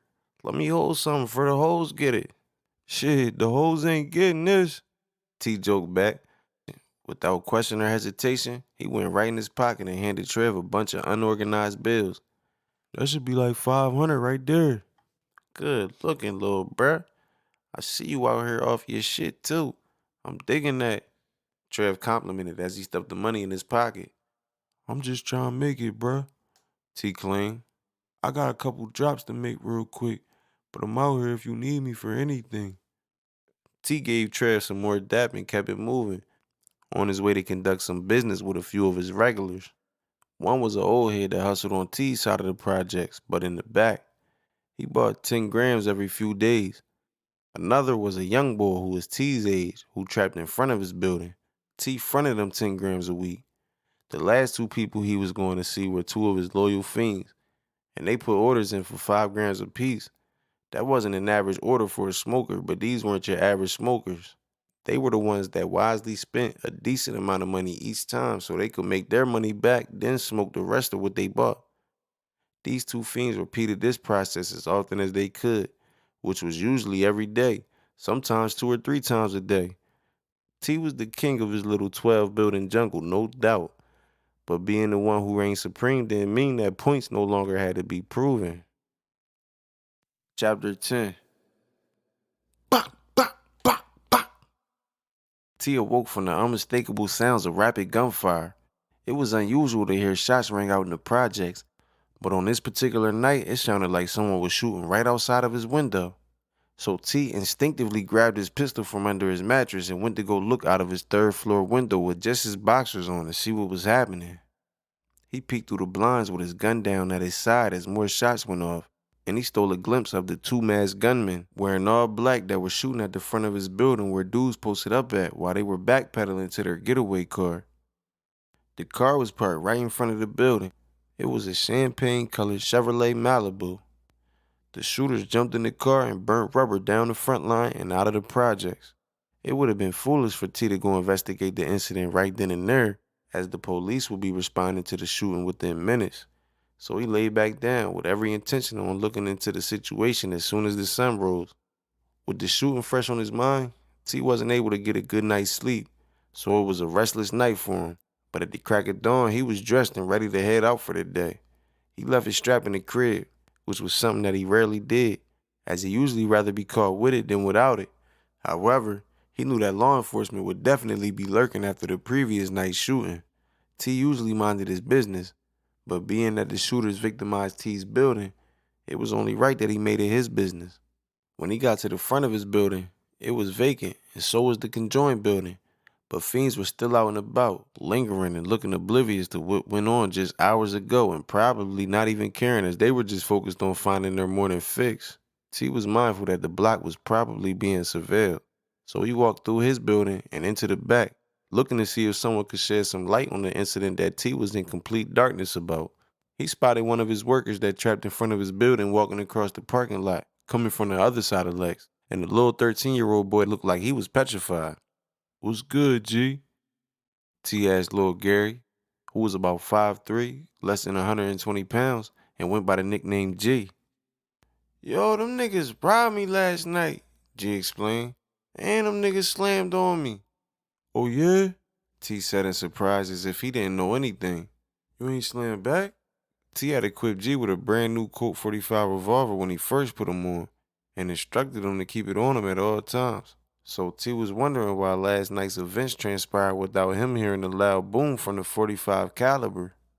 "Them niggas caught me slipping, so they got the strap too. You let them niggas take your strap?" T went on in a disappointed tone of voice, causing G to put his head down in shame. "Come take this walk with me." T led G to Ariel's apartment building. T used his key, and they walked right into her first floor apartment. He went straight to the kitchen, and G followed. T pulled a chair over to the kitchen counter and stepped on the chair so he could look over the top of the cabinets. He reached up to the space on top of the cabinets and pulled down an all-chrome automatic 32 caliber tech with a Swiss cheese nozzle and handed it to G. He then pulled down another automatic, an all-black Mac 90 with a 50-round drum clip attached, and stepped down from the chair. "What them niggas get you for?" T asked. "Like 400 and a few grams." "Who else was out there with you?" T further interrogated, looking for answers. G thought. "Trip, Jay, and Black, but Black got away though." T was trying to get down to the bottom of what happened, and the first sign of suspicion had already arose. The dude, Black, was prime suspect number one with 3 strikes against him. Even if he wasn't the culprit behind the robbery plot or involved in it somehow, he was about to catch a bad case of mistaken identity. His first strike was him being the only person that got away, and he wasn't robbed. Second, he wasn't from Lex. Third, he was from South Bridge, which was a hood in the city that had an MO for doing out-of-town stick-ups and setting people up. The bottom line was somebody had to pay for the loss. Not because it hurt T's pockets, because it didn't, but because someone had to pay out of principle. He had to send out a violent message. If he didn't respond aggressively, then it would more than likely happen again. So T was ready to make an example out of anyone he felt as though he could make the best example, and it was looking like that would end up being Black.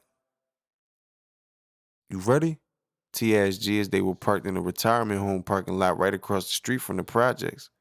They were in an old royal blue stolen Crown Victoria that was tinted loose. T was in the driver's seat. G was in the passenger seat, and they were both facing T's building. They were both dressed in all black attire with ski masks on their heads and machine guns in hand. It was a little after 10 p.m. and the block was still jumping as usual. Junkies were copping and moving, and the young hustlers were out there competing with each other, seeing who could convince the most customers to put money in their pocket instead of their competitors. It had been a few weeks since G got robbed and shot at, and he hadn't been back on the block since that night, as he was told by T not to show his face in the hood so it would look like he was bowing out. Contrary to what others may have thought, T and G spent those few weeks investigating the previous incident and plotting on how they would go about getting at Black. Through their research, they found out through word of mouth that Black was the one who set up the robbery, proving T's suspicions to be correct. Being that Black was the mole and the only one of the culprits that they had to drop on, he was going to be the one to get dealt with to send a clear and direct message to the stick-up boys that Lex niggas weren't to be fucked with. They had been parked in the old folks' home parking lot since 2 in the afternoon watching the building. "Yeah, I'm ready when you are," G replied. However, not really being as ready as he said he was. G was no bitch, but he never busted a gun before. This was going to be his first time putting some work in, so he was quite nervous. He wanted to put the work in and handle the problem so that it wouldn't reoccur and he could get back to the money. But he had those nervous jitters that you get before facing any challenge for the first time in your life. G cocked the tech back, sliding a bullet into the chamber. T did the same and pulled out of the old folks' home and into the projects. He had the Mac 90 in his right hand while he was steering with his left. He parked on the side of his building, right next to the big green project dumpster, and cut their headlights off. They stepped out of the car in unison with their ski masks pulled down. They ran through the grass towards the front of the building with their guns steady, like they were in some sort of special ops, and they were both ready to shoot. Fiends and other bystanders that were out and about hauled ass down the sidewalk or into the building after seeing two masked men with machine guns on the prowl. T led the way all the way to the front of the building, where he caught all 5 occupants of the building slipping with their guards down. But his only focus was the intended target, who was on the 3rd step with a bottle of Hennessy in his hand and a burning blunt in his mouth. As soon as T locked eyes with Black, the infiltrator turned around and started running up the stairs, trying to make it up to the 2nd floor landing. But T chopped him down, hitting them all in his legs and dropping them at the top of the stairs. The rest of the crowd wisely dispersed. T walked up the steps until he was about 6 steps away from Black's sprawled out but still squirming body. T looked back at G, who was right on his heels with his gun aimed at Black, but he was frozen. "Knock that nigga's shit off," T demanded. G quickly stepped ahead of T and stood over Black with his machine gun steady. Black spun around on his back and put both hands up like he was going to block a bullet, begging for mercy. However, there was no mercy, no sympathy, and once everything was said and done, there would be no remorse. G held down on the trigger and started firing, the machine gun shaking in his little hands and vibrating his body as he shot through Black's hands and into his forehead and nasal passage, opening up his entire face like he was receiving plastic surgery. T bailed back to the car with G following. They headed to a hotel that they had rented for the night, where they also had a legit car waiting. They left the guns in a car a block away from the motel on the Ave, Newcastle Avenue, in Newcastle, and set it ablaze. Chapter 11. "Hey yo, we about to slide through Crofton real quick," T told G as he pulled out a Lex in his new money green Lexus GS Coupe with a popular artist from Delaware named Saddam Hassan booming from the sound system. "I gotta go see what's good with this nigga Deals. That nigga ain't pay his dues this week, and he ain't even come holler at a nigga or nothing." It had been over 6 months since T and G put that work in on that dude Black, and T ended up making G his right-hand man. He didn't give him this position because he felt like he was the best right-hand man to have. He only did it because they committed a crime together that the law has no statute of limitations on. T wanted to keep G close by because he feared and worried that G would run his mouth like Tweezy had done and get him cased up again. T knew the possibility of him beating another body was slim to none. He didn't even want to go through those motions again, so he kept G around at all times just to be safe. T had recently bumped his order up to a whole key, in which he was knocking off in no more than 2 weeks' time. He had also started dumping work off on dudes in some neighboring townhouses called Village of Crofton, Crofton or VOC for short. A whole quarter of his order was getting moved out there. The rest got knocked off in Lex. G's job was simple. All he had to do was stay by T's side and do what he was told. T rewarded him by keeping money in his pocket, providing him with the finest herbs to blow, bringing him in on the hoes, and shopping sprees once a month when T went shopping. Everything that T was rewarding G with was only done because he didn't trust the little nigga, and he wanted to keep him close by with his guard down at all times. T figured he could use G for whatever else he was worth while he was around as well. Oh, all right, bet. It's whatever. G replied, letting T know that he was down for whatever was about to transpire, badly wanting to prove his loyalty as he still felt as though it needed to be proven with all that T did for him. T pulled into one of Crofton's many entrances and drove down to the end of the street that he pulled onto. From just riding through the quiet, suburban neighborhood, one would never come to assume that illegal activities took place out there. But it was actually where majority of Lex's supreme clientele resided. There were customers for every drug under the sun in Crofton. And there were some youngsters, some from Lex, that posted up behind the scenes in Crofton, trapping and stopping the money from getting to Lex. When T found this out, he didn't try to force the young entrepreneurs to stop intervening with the money that came to Lex. Instead, T decided to just corner the market by feeding them to work on consignment, and it proved to be a lucrative venture. Dills was a 17-year-old hustler who was originally from Westside, but lived in Crofton and had a few trap houses out there that he hid out in and frequented to move his product. He didn't know this, but T knew about all of the spots that Dills operated in and out of, as that was required information in T's eyes. So, with the company of G, T made his presence felt at all of Dill's spots, seeking his whereabouts. However, he came up with nothing. Once T realized that Dills was ducking him, T just laughed to himself as he pulled out of the neighborhood. See, Dills could run and hide, but he couldn't hide for long, especially not in the little state of Delaware. He would eventually end up turning up somewhere. One thing was for certain though. When T finally did catch up with Dills, there was no more talking. Dills was in for a rude awakening. The nigga only owed a few $1,000s, which could have easily been worked off if Dills would have just been real and explained whatever his dilemma was to T. Workers fucked up money every other day.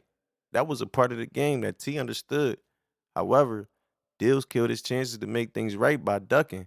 He had dug his own grave. Now he had no choice but to man up and lay in it. Chapter 12. Ew. Wacko yelled through his end of the phone as T answered on the receiving end. What up, bruh? T asked as he cruised down Route 273 on his way to meet up with some thoughts over Northside with G riding shotgun. Hey yo, I got the drop on that nigga you was looking for, Wacko claimed. Where you at?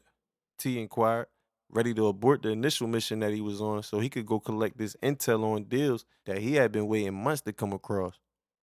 T was well known and loved by most of the people that knew him, so he knew once he put the word out that he was on the hunt for deals, it would only be a matter of time before someone revealed the coward's whereabouts. I'm on the Ave, Wacko replied. Newcastle Avenue, better known as the Ave, was a main avenue that ran through a major part of Newcastle and was also known as Cash Ave.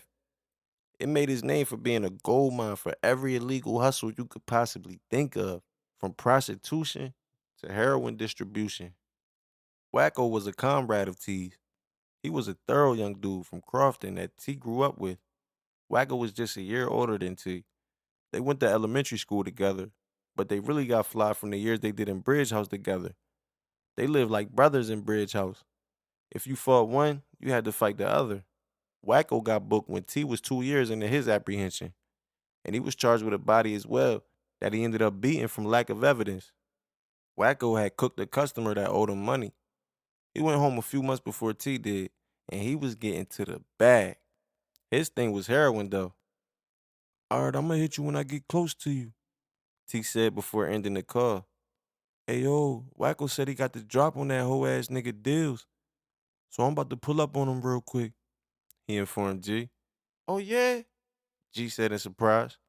Yeah, we about to see what he talking about. We'll catch up with them hoes some other time. T started heading in the direction of the Ave.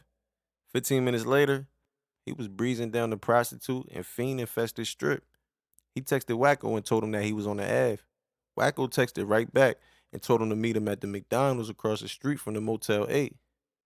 As T continued cruising down the Ave, he was already thinking about what he was going to do to Deals and how he was going to do it.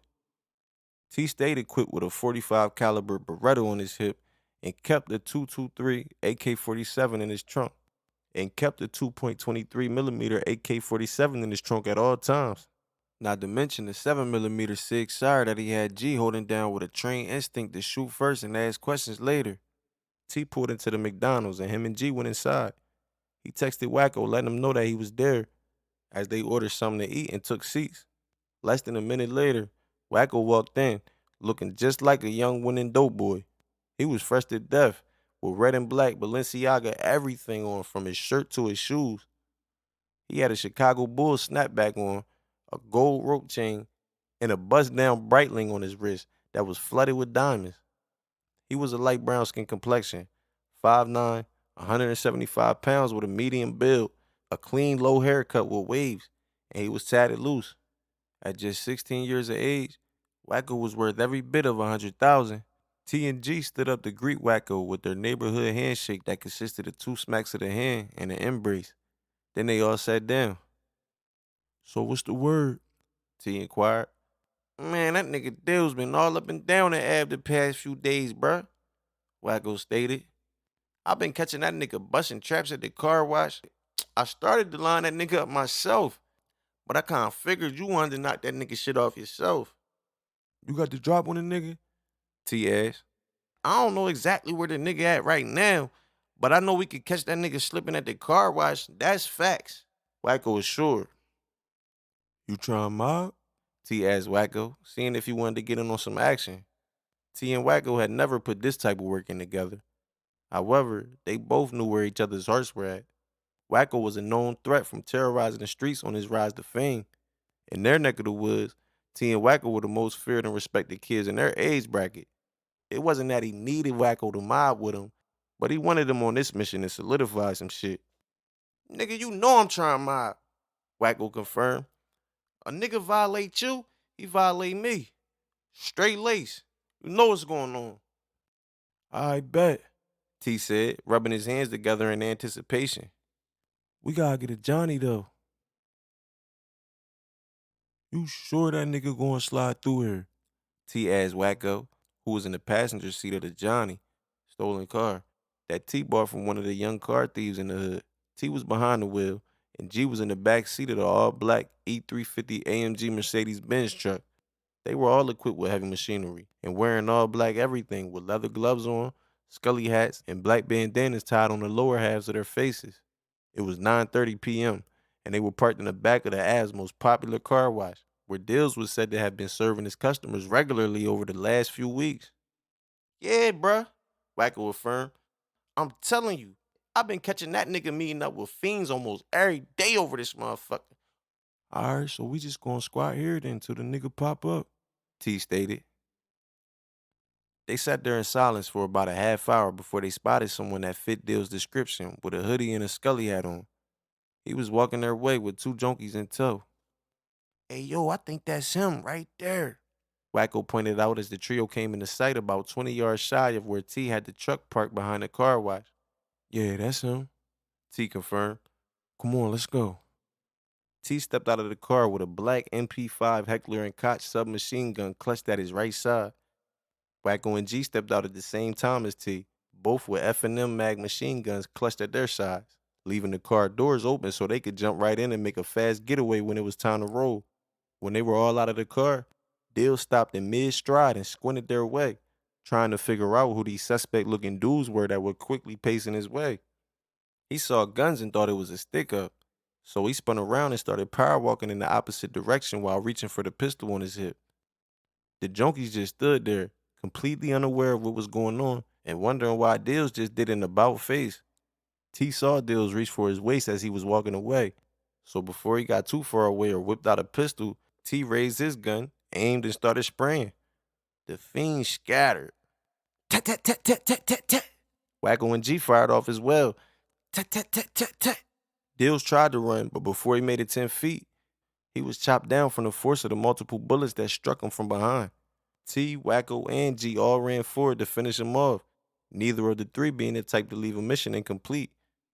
Although Dills was laying still and inert on his face, they stood over his body and let him have it, riddling his frame with bullets. They then ran back to the truck, and out of nowhere, Wacko turned his gun on an oblivious G, delivering 2 shots to the back of his head, doing what he had discussed with T earlier in the day. T killed 2 birds with 1 stone and gave birth to his new official right hand man. Chapter 13. Hey yo, what you trying to do this weekend? T asked Wacko as they sat in Valerie's living room doing the usual, each smoking a blunt aloud to the face and counting money. T was selling crack, and Wacko was selling heroin, but they still rode together, and they were as thick as thieves. Where one was, the other was never too far behind, and the onlookers both feared and hated the dangerous collaboration. It had been about 4 months since the death of Dills and G, and although the hood suspected that T and Wacko were behind the murders, there was no proof. Denzel Washington said it best in the movie Training Day when he said, "It's not what you know, it's what you can prove." T's 16th birthday was just a month ago. He was now purchasing 2 keys a week, and he sold nothing less than an 8 ball, 3.5 grams a transaction, in which he sold for $135 a piece. He was the weight man for the entire Newark and Newcastle, Delaware, and being that he was the man at such a young age, he acquired a whole lot of haters. Even the dudes that he once considered his old heads, their handshakes were no longer matching their smiles. However, Sugar told T that this would happen long before he became the man. T had earned his right to be the man, though, so he felt like the streets had no choice but to respect it.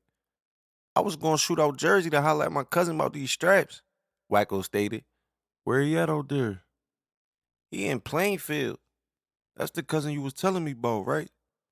"Yeah, bruh," Wacko said, nodding his head to add emphasis. "This nigga the slammer, man. He got them hoes too. So if you trying to pull up with me, we can grab some Jones and fuck some bitches." "You trying to slide out there now?" "I don't give a fuck. Bring a few bands with you though if you going to grab some straps." T and Wacko drove out to Plainfield, New Jersey with Wacko riding shotgun in T's Lexus. T bought 2,500 with him in hopes of buying some heavy machinery. He already had an assortment of guns in the cut that he picked up here and there along his travels, but there was always room for more artillery. War could be waged at the drop of a dime in the streets, and Sugar embedded in T's mind early on that proper preparation prevents poor performance. So although war wasn't wanted, it had to be anticipated, or else if and when it came, he wouldn't be prepared for it. Their first stop was Wacko's cousin house on 4th and Plainfield Avenue, on the west end of Plainfield. Jersey had better weed than Delaware, so before stepping into Wacko's cousin's house, Wacko took T down the street to the corner to buy some of the block's known exotic herbs. Wacko bought a few 20s, then they walked right into his cousin's 2-story house. "Oh shit." A bald-headed light-skinned dude with a Sunni beard, teardrops on the right side of his face, and a red bandana tied on his head exclaimed as he was sitting on the living room floor with a PlayStation 4 joystick in his hand and a strap with an extended clip hanging out of it in his lap. "What up with you, little nigga?" He stood up and tucked the strap on his waistline. "Shit," Wacko replied. "I told you I was gonna pull up on you soon. It's my bruh T right here. And T, this my cousin Shotty." Shotty exchanged nods with T and gave him some dap. Then he gave Wacko a hug. "I know you gotta be official, nigga," Shotty said to T. "Cause Wacko don't never bring niggas to my spot." "So what y'all trying to do?" he asked. "You know we trying to get some straps, cuzzo. What you got for me?" Wacko said. "Nigga, you know I got whatever you want as long as your paper right." "My bread always right," Wacko said, pulling a thick stack of money out of each of his front pockets and holding them out in both of his hands. "Bruh trying to get some shit too, though. We came bands up." "Alright, come take this ride with me." Wacko and T followed Shotty out of the house and into a burgundy Dodge Durango that was parked in the driveway. Wacko got in the passenger seat, and T got in the back. Shotty turned the music up and drove a few blocks over, parking in front of a boarded house. Wacko and T then followed Shotty around to the backyard of the abandoned-looking house, where Shotty stuck a key into the lock of a cellar door. They walked down into the cellar of the house, and Shotty closed the cellar behind them. "This ain't the same spot you took me before, right?" Wacko asked as they walked down into the pitch-black basement. "You couldn't see a thing." "Nah," Shotty said as he flipped the light switch, illuminating the basement and revealing 8 fold-out tables with blue tarp covering them. I operate out of the bandos, so I switch spots every few weeks. He went around snatching the tarp off of each of the tables. It looked like a gun show down there. Almost every make and model was on display, causing both T's and Wacko's eyes to light up like kids in a candy store. That shit keep me under the radar. Shotty elaborated on the question Wacko asked. Let me know what y'all niggas want, and I give y'all a play. Handguns were no longer a commodity in the streets, unless you had a ladder, extended clip, hanging out of it. I mean, niggas carried them, but you had to have a Mac or better in these day and times, because even the little niggas had big guns, and they were shooting. So T and Wacko bypassed the pistols and went straight to the table full of machine guns. Wacko grabbed an all-black AR-15 with a drum clip attached to it and a folding stock. He unfolded the stock and examined it, while T picked up a Thompson assault rifle, Tommy gun, that also had a drum clip hanging from it. Wacko ended up purchasing an AR-15 and 2 Dracos. T bought 2 Thompsons and a plastic Glock 27 with a 30-round ladder. Shotty broke down their choices of artillery and put them in 2 separate gym bags. After shopping for artillery, Shotty went and picked up some chicks and showed T and his cousin to a good time. T and Wacko ended up staying the whole weekend, bullshitting and partying with Shotty, just enjoying the fruits of their labor. Something they rarely got a chance to do as they had the streets of Newark and Newcastle as their responsibility. Chapter 14. Boom! There was a loud thump on Valerie's door. Sounded like a battering ram was colliding into the door as T and Wacko were sitting at the dining room table smoking and joking. After that first boom, they both jumped up and off instinct reached for the pistols on their hips, even though they knew it was the law. Boom! With the second bang, you could see the door coming off its hinges. They both ran towards the back room, and T opened the window ready to take the second floor leap with Wacko right on his ass, waiting to follow his lead. However, when T looked down, there were suited up SWAT officers with assault rifles aimed up at the window, leaving them with no choice but to surrender. Now you could hear the door coming down and the law announcing their presence. Newcastle County Police! Search warrant! They screamed upon entry. T and Wacko both knew the drill.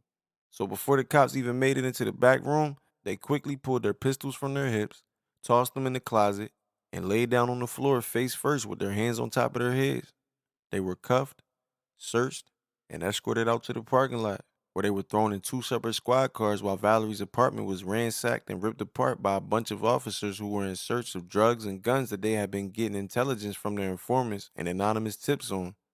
The cops found 4 handguns, each with extended clips, 2 assault rifles, hollow tip ammunition, a quarter key of cocaine, 600 bundles of heroin, a quarter pound of weed, and $27,000 in cash. T and Wacko were taken to the Newcastle County Police Department, where they were kept separate and thrown in cells. They both exercised their right to remain silent and waited to be arraigned and granted a bail. 8 hours later, T and Wacko were both brought in front of a judge for an arraignment. Sugar was already there, and she brought her black lawyer with her to represent her son and his partner in crime. This was the same lawyer that beat T's murder case. They were both charged with everything that was found in the apartment. They pled not guilty, and they were both given $250,000 bails, cash or bond. The attorney had a quick word with his clients before they were escorted out of the courtroom by 2 officers. Sugar yelled at T and Wacko as they were being taken away. I'm coming to get y'all ASAP. Sugar was T's bank and was in possession of T's entire $225,000 savings. That wasn't even including the money that was still owed to him on the streets. One of Sugar's old friends was a bail bondsman, so instead of 10%, she would only have to pay 1% with a cosigner. It was 5:30 p.m. She went straight home to gather up the money and find a cosigner, and she had their bails paid before 8 p.m. She then went to pick them up from the detention center. Good looking, Ma. T thanked his mother as he sat in the passenger seat of her Cadillac CTS that she purchased as a result of T's hard work. Word up, good looking, Miss Shug. Wacko followed up from the back seat. Y'all know I got y'all, Sugar replied as she pulled away from Bridge House. Y'all know somebody told on y'all, right? Sugar said, stating the obvious. but making sure they were aware of the fact that somebody was conspiring with the police to get them out of the way. Somebody had to be telling. It couldn't have been the way that they were moving because they didn't hustle directly out of neither one of their trap houses in Lex. They were strictly stash spots and sometimes a place to kick their feet up. What y'all need to do is find out who telling and handle that shit before they tell on y'all again, she further advised. They both figured somebody was telling, but still they listened to Sugar's wise counsel as she went on to explain how they could go about figuring out who ratted on them. Getting rid of the snitch wouldn't get rid of the charges that they had hanging over their heads and pending.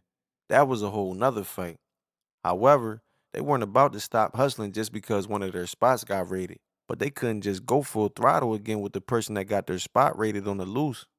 Whoever it was could easily get the drop on them again and get them brought up on more charges. So they had a process of elimination to do in order to get down to the person that told on them. Chapter 15. T and Wacko still had work stashed at Ariel's apartment in the next building over from Valerie's building. No charges were pressed on Valerie, but she was evicted from the projects for her involvement and her not telling on T and Wacko.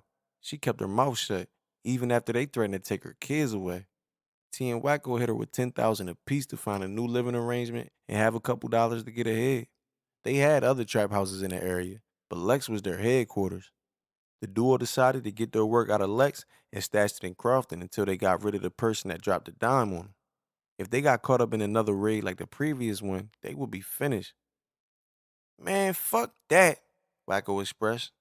We should just cook anybody that look at us funny. They were chilling in Ariel, smoking some loud. T started dying laughing at Wacko's outrageous idea. If we did it that way, we would have to cook the whole hood, cause none of these niggas' handshakes be matching they smiles. T witnessed the hate and envy every day. But if he was to act on every sign of hate and envy that he witnessed, he would be sentenced to death because the whole hood was hating on him and Wacko. He was no fool. Sugar had put him on all the signs of envy and hate, so he could spot a hater from a mile away. He was a young cannon that had the hood on smash, kept a big gun on his hip, and people who tried to cross him always got mysteriously crossed out. Who wouldn't want to get him and his right-hand man, who was just as devious and dangerous, out the way? I'm about to go get some more backwoods, Wacko said as he got up, grabbed T's keys, and left the apartment. T laid back on the couch and ended up nodding off. When he came back to, he checked the time on his phone. An hour had passed since he dozed off, and Wacko still hadn't returned from his trip to the corner store, which was only a 2-minute trip. He didn't have any missed calls or text messages from him or anything, so T was a bit concerned.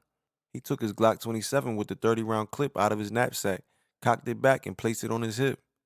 He threw a glove on his right hand and put his ski mask in his back pocket. He then left Ariel's and searched for Wacko. Before T stepped all the way out of the building, he noticed that the parking lot was flooded with cop cars, so he quickly doubled back, put the strap up, and went out to investigate, having a gut feeling that whatever it was that was going on, Wacko was somehow involved. The whole hood was outside standing around in front of the buildings, being nosy as usual. Who got back? T asked one of the female onlookers. They got your boy. They said he had a gun on him, the chick claimed. Damn, T uttered, thinking to himself that the last thing Wacko needed was another strap charge, but at least he would be given a bail. It was just a gun. T went up to his crib to talk to his mother about getting Wacko out of the jam that he was in. He really wanted to go post his boy's bail before he even made it to Bridge House. Hey ma, they bagged Wack with another strap, T told his mother as he stepped into her room. She was lounging on her futon couch, zoned out, watching TV. I know, baby. I heard, she replied, like it wasn't a big deal. We gonna bail him out, right, ma? T inquired, thrown off by his mother's nonchalance. Sugar took her attention away from T and looked him in his eyes. He not gonna have a bail that we could pay this time, T. They got him for a body. T didn't know where his mother got this information from, but she was never one to just talk about things that she couldn't factually prove. Sugar's word was gold. So T's heart dropped along with his jaw, hoping that his name wasn't tied into whatever body that they were charging Wacko with. He knew Wacko was G'd up, but T was still praying that Wacko remained solid and didn't speak about anything that they had done, thinking that he was helping himself out. T knew that he himself was a person of interest to the Newcastle County Police Department, especially the Homicide Division. They just knew they had to come at him correct, and they couldn't because T put his work in like a veteran. T's mind went into overdrive, thinking about Wacko and hoping that he stood up. I'ma send a lawyer down there to make sure he don't talk though. I'm about to call him in a minute. Sugar said to ease the worry that she knew her son was experiencing, knowing how her baby boy thought. Damn, ma, this nigga left all this dope in one of our traps. Get rid of it and give the money to his mother, Sugar suggested. T never sold heroin before, but he knew majority of Wacko's clientele from always being with him, so it wouldn't be a problem knocking off the work that Wacko left behind. Sugar called her lawyer and made him aware of Wacko's situation, and he went straight down to the homicide division to make sure Wacko's rights weren't violated, especially his Fifth Amendment right, the right to remain silent. T went out to go do some networking to secure some sales for the dope that Wacko abandoned. He was sick that his shadow was gone. Chapter 16. Yo, what up, nigga? You good in there? T asked Wacko, who was on the phone calling from Bridge House. He had been booked for 2 weeks. He got charged with a body that was almost 2 years old that T knew nothing about. They were claiming Wacko allegedly murdered a pimp that got in his way while he was hustling on the Ave. The victim was popped 3 times in the face, so the media was making Wacko look like a heartless monster.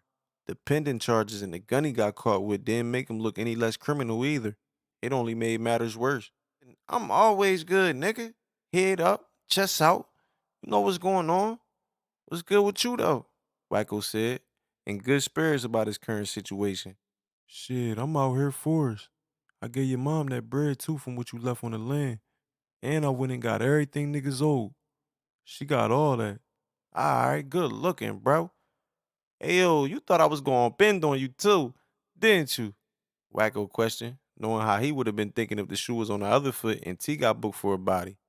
I can't even lie, bro. I was a little worried. We cut from the same cloth, though. So at the end of the day, I knew you was going to stand up.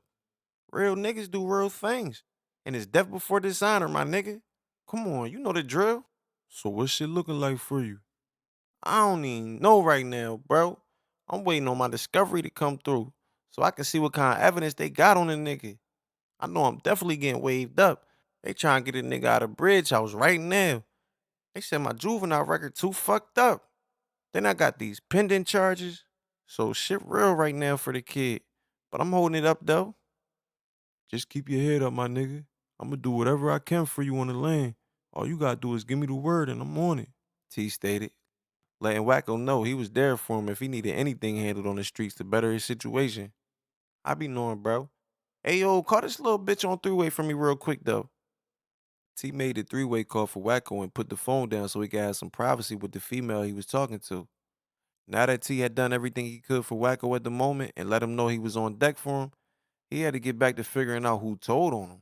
He had to get the rat out of the way before getting back to the money. He didn't close shop completely. However, he couldn't operate the way he wanted to with that rat still on the land. So he wasn't reaching his full potential, and with the charges that he had pending from the raid, he had to stack up as much money as he could to hold Mom Dukes down just in case he had to turn in and do a little bid. It had been 3 weeks since Wacko got cased up.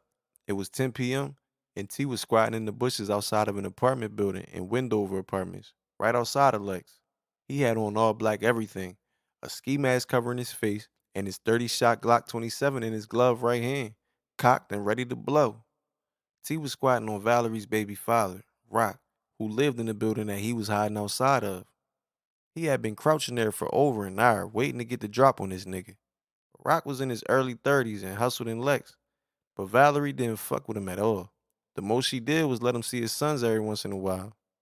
T saw Rock work on the regular, but dude was a sucker on the low. He knew that Rock was jealous of him having Valerie on his team. So Rock was prime suspect number one, and T was about to serve him.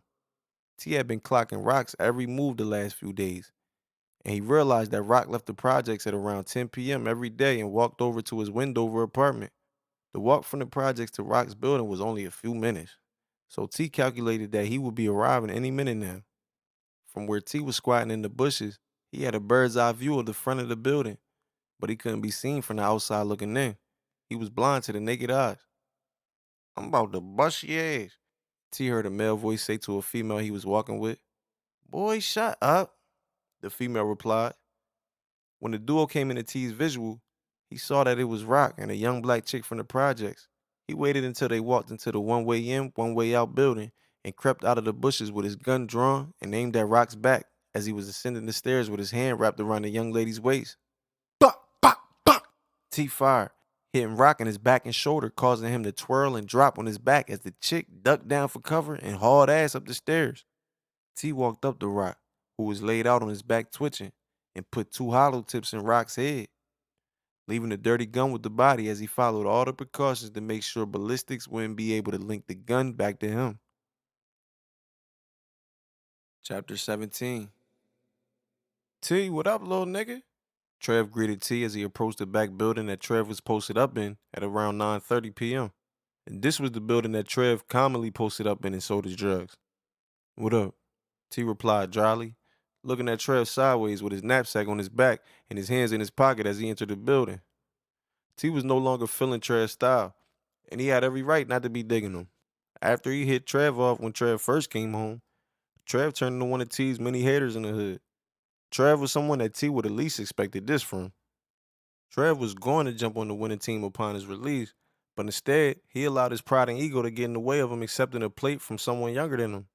So he starved, and he hated T because he wasn't eating. But his starvation was nobody's fault but his own, because T didn't let anyone starve that wanted to eat. Now, Trev's pride and ego was going to seal his fate in the worst way. Why you looking like you want to flex on a nigga? Trev said as T was mean mugging him as he stepped into the building heading for the first floor. Nigga, ain't nobody worried about you, T responded, when in all realness, he was daydreaming about exactly how he was going to gun Trev down. Trev literally never left the hood, so T had to catch him in lights, because he was the next one up on T's list of suspects that had to be annihilated. T had a gun and a ski mask in his knapsack as usual. Don't forget who raised you, little nigga. Trev spat as he sat on the stairs with his phone in his hand. Yeah, all right, T remarked as he walked into the first floor hallway of the building. As he was walking through the building, he took off his knapsack, pulled out his nickel-plated, semi-automatic 9mm Taurus with the 33-shot extended clip. He cocked it back and threw a ski mask on. He walked through the other side of the hallway, coming out to the back of the building. He then crept up the back stairs with his gun in his baseball gloved hand. When he got to the second floor landing, he quietly opened up the hallway door and walked stealthily through the other end of the hallway. He peeked through the hallway window and saw Trev still seated at the bottom of the stairs. T slowly pushed open the hallway door, trying his hardest not to make any noise that would alarm Trev. But the door made a squeaking sound when it opened, causing Trev to look up, killing T's element of surprise. T aimed and shot, but he was too late because Trev had already jumped up and took off. Fuck, T expressed as he ran down the stairs, trying to catch up with Trev so he could finish what he started.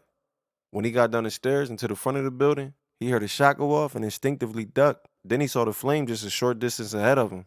It was Trev shooting back as he ran across the parking lot, but aimlessly. He wasn't even looking in the direction he was busting. Seeing that Trev wasn't even accurately aiming his pistol, T ran after him, looking to chase him down and finish him off. He fired a few shots at Trev while he was running after him across the parking lot, trying to at least knock him down. But Trev ended up making it all the way across the parking lot and into a building. With 12 apartments in each building, T had no idea where Trev could have gone. So he was forced to abort his mission for the night and make his way home.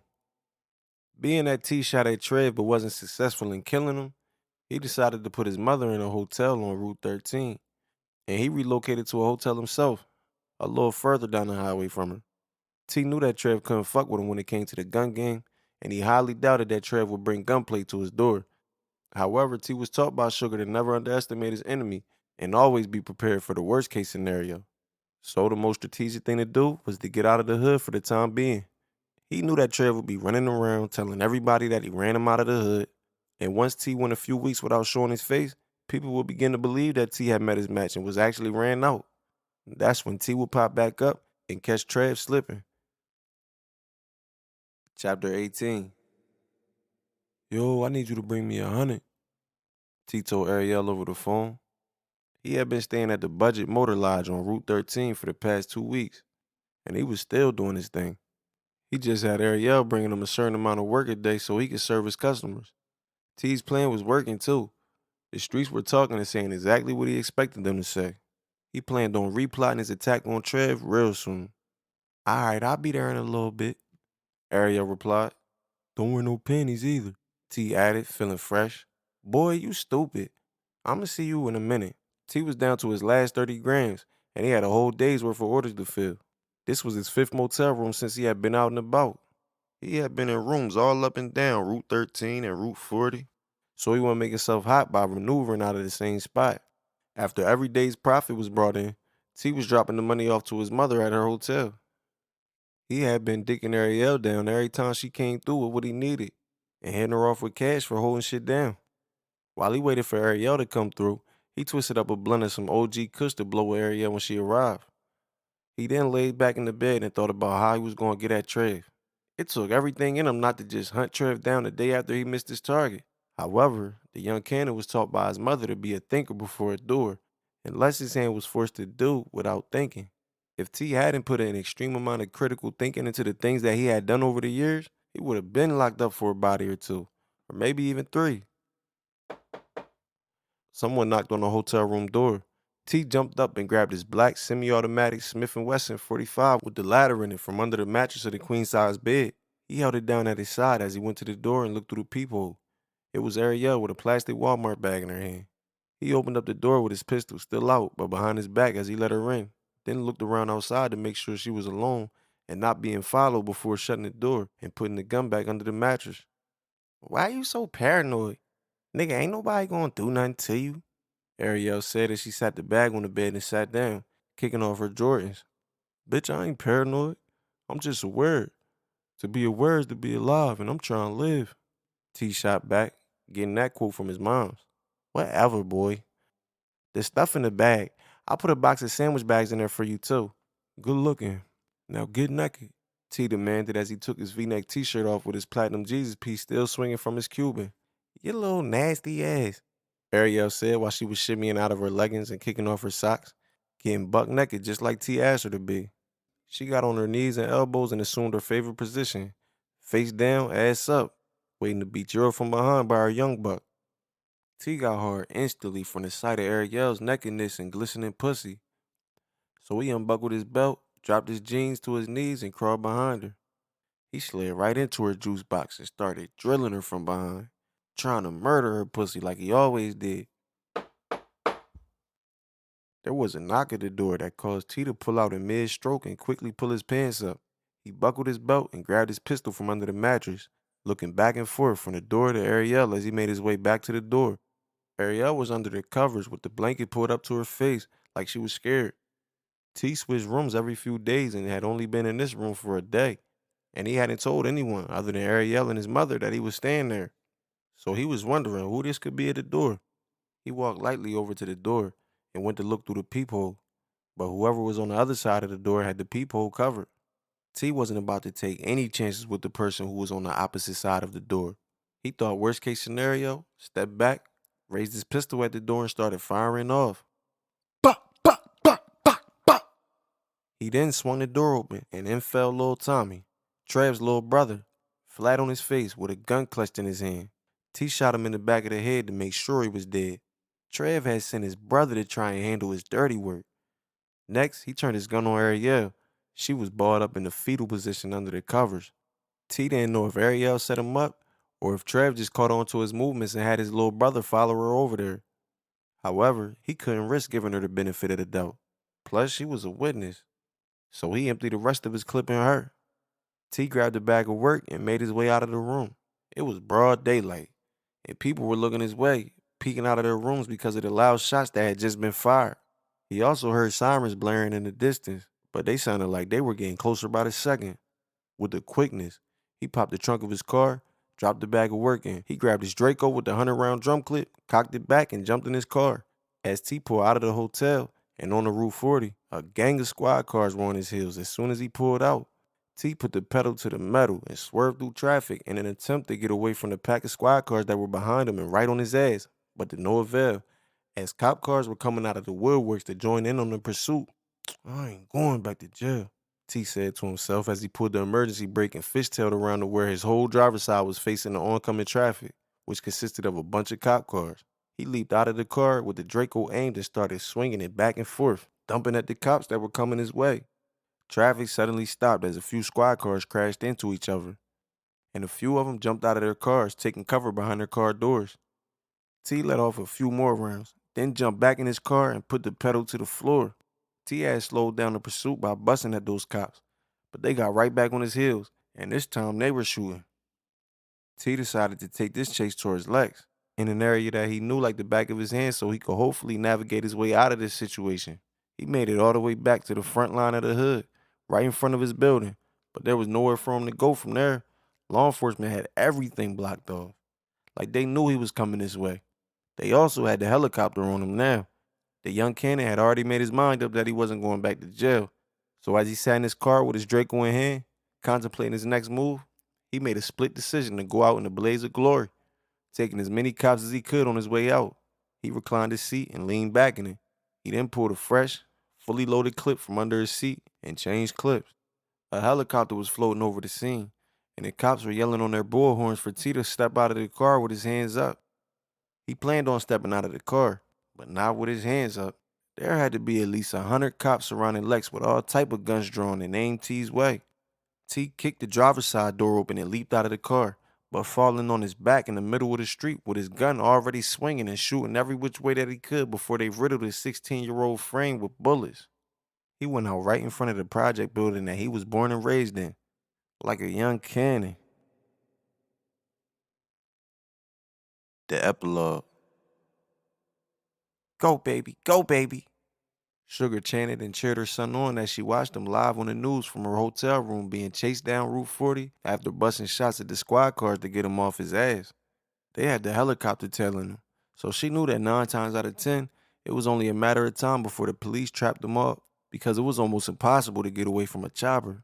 She just hoped that he would take out as many of those cocksucking pigs as he could before he went out like she knew a warrior of a son would, in a blaze of glory. When T made it in front of their apartment building and slid out of his car and onto the ground, swinging his machine gun every which way before being riddled with bullets by what looked to be the entire Newcastle County police force, Sugar shed a few tears, then quickly wiped her eyes. This wasn't a situation for her to mourn over. Sugar was a gangstress, and although she didn't want that life for T, a young gangster was what he came out to be, with a purpose to make sure his mother was good. So Sugar couldn't cry tears of mourning and pain when her baby went out like a certified gangster, because he fulfilled his purpose. Sugar was T's bank, and he had it so that if he ever had to turn in and do a bid or got gunned down in the streets, his mother would have his earnings to live off of. $250,000 wasn't enough to last Sugar a lifetime, but she knew exactly what to do with it. She looked up and said, "Thank you, baby. Mommy love you." Young Cannon.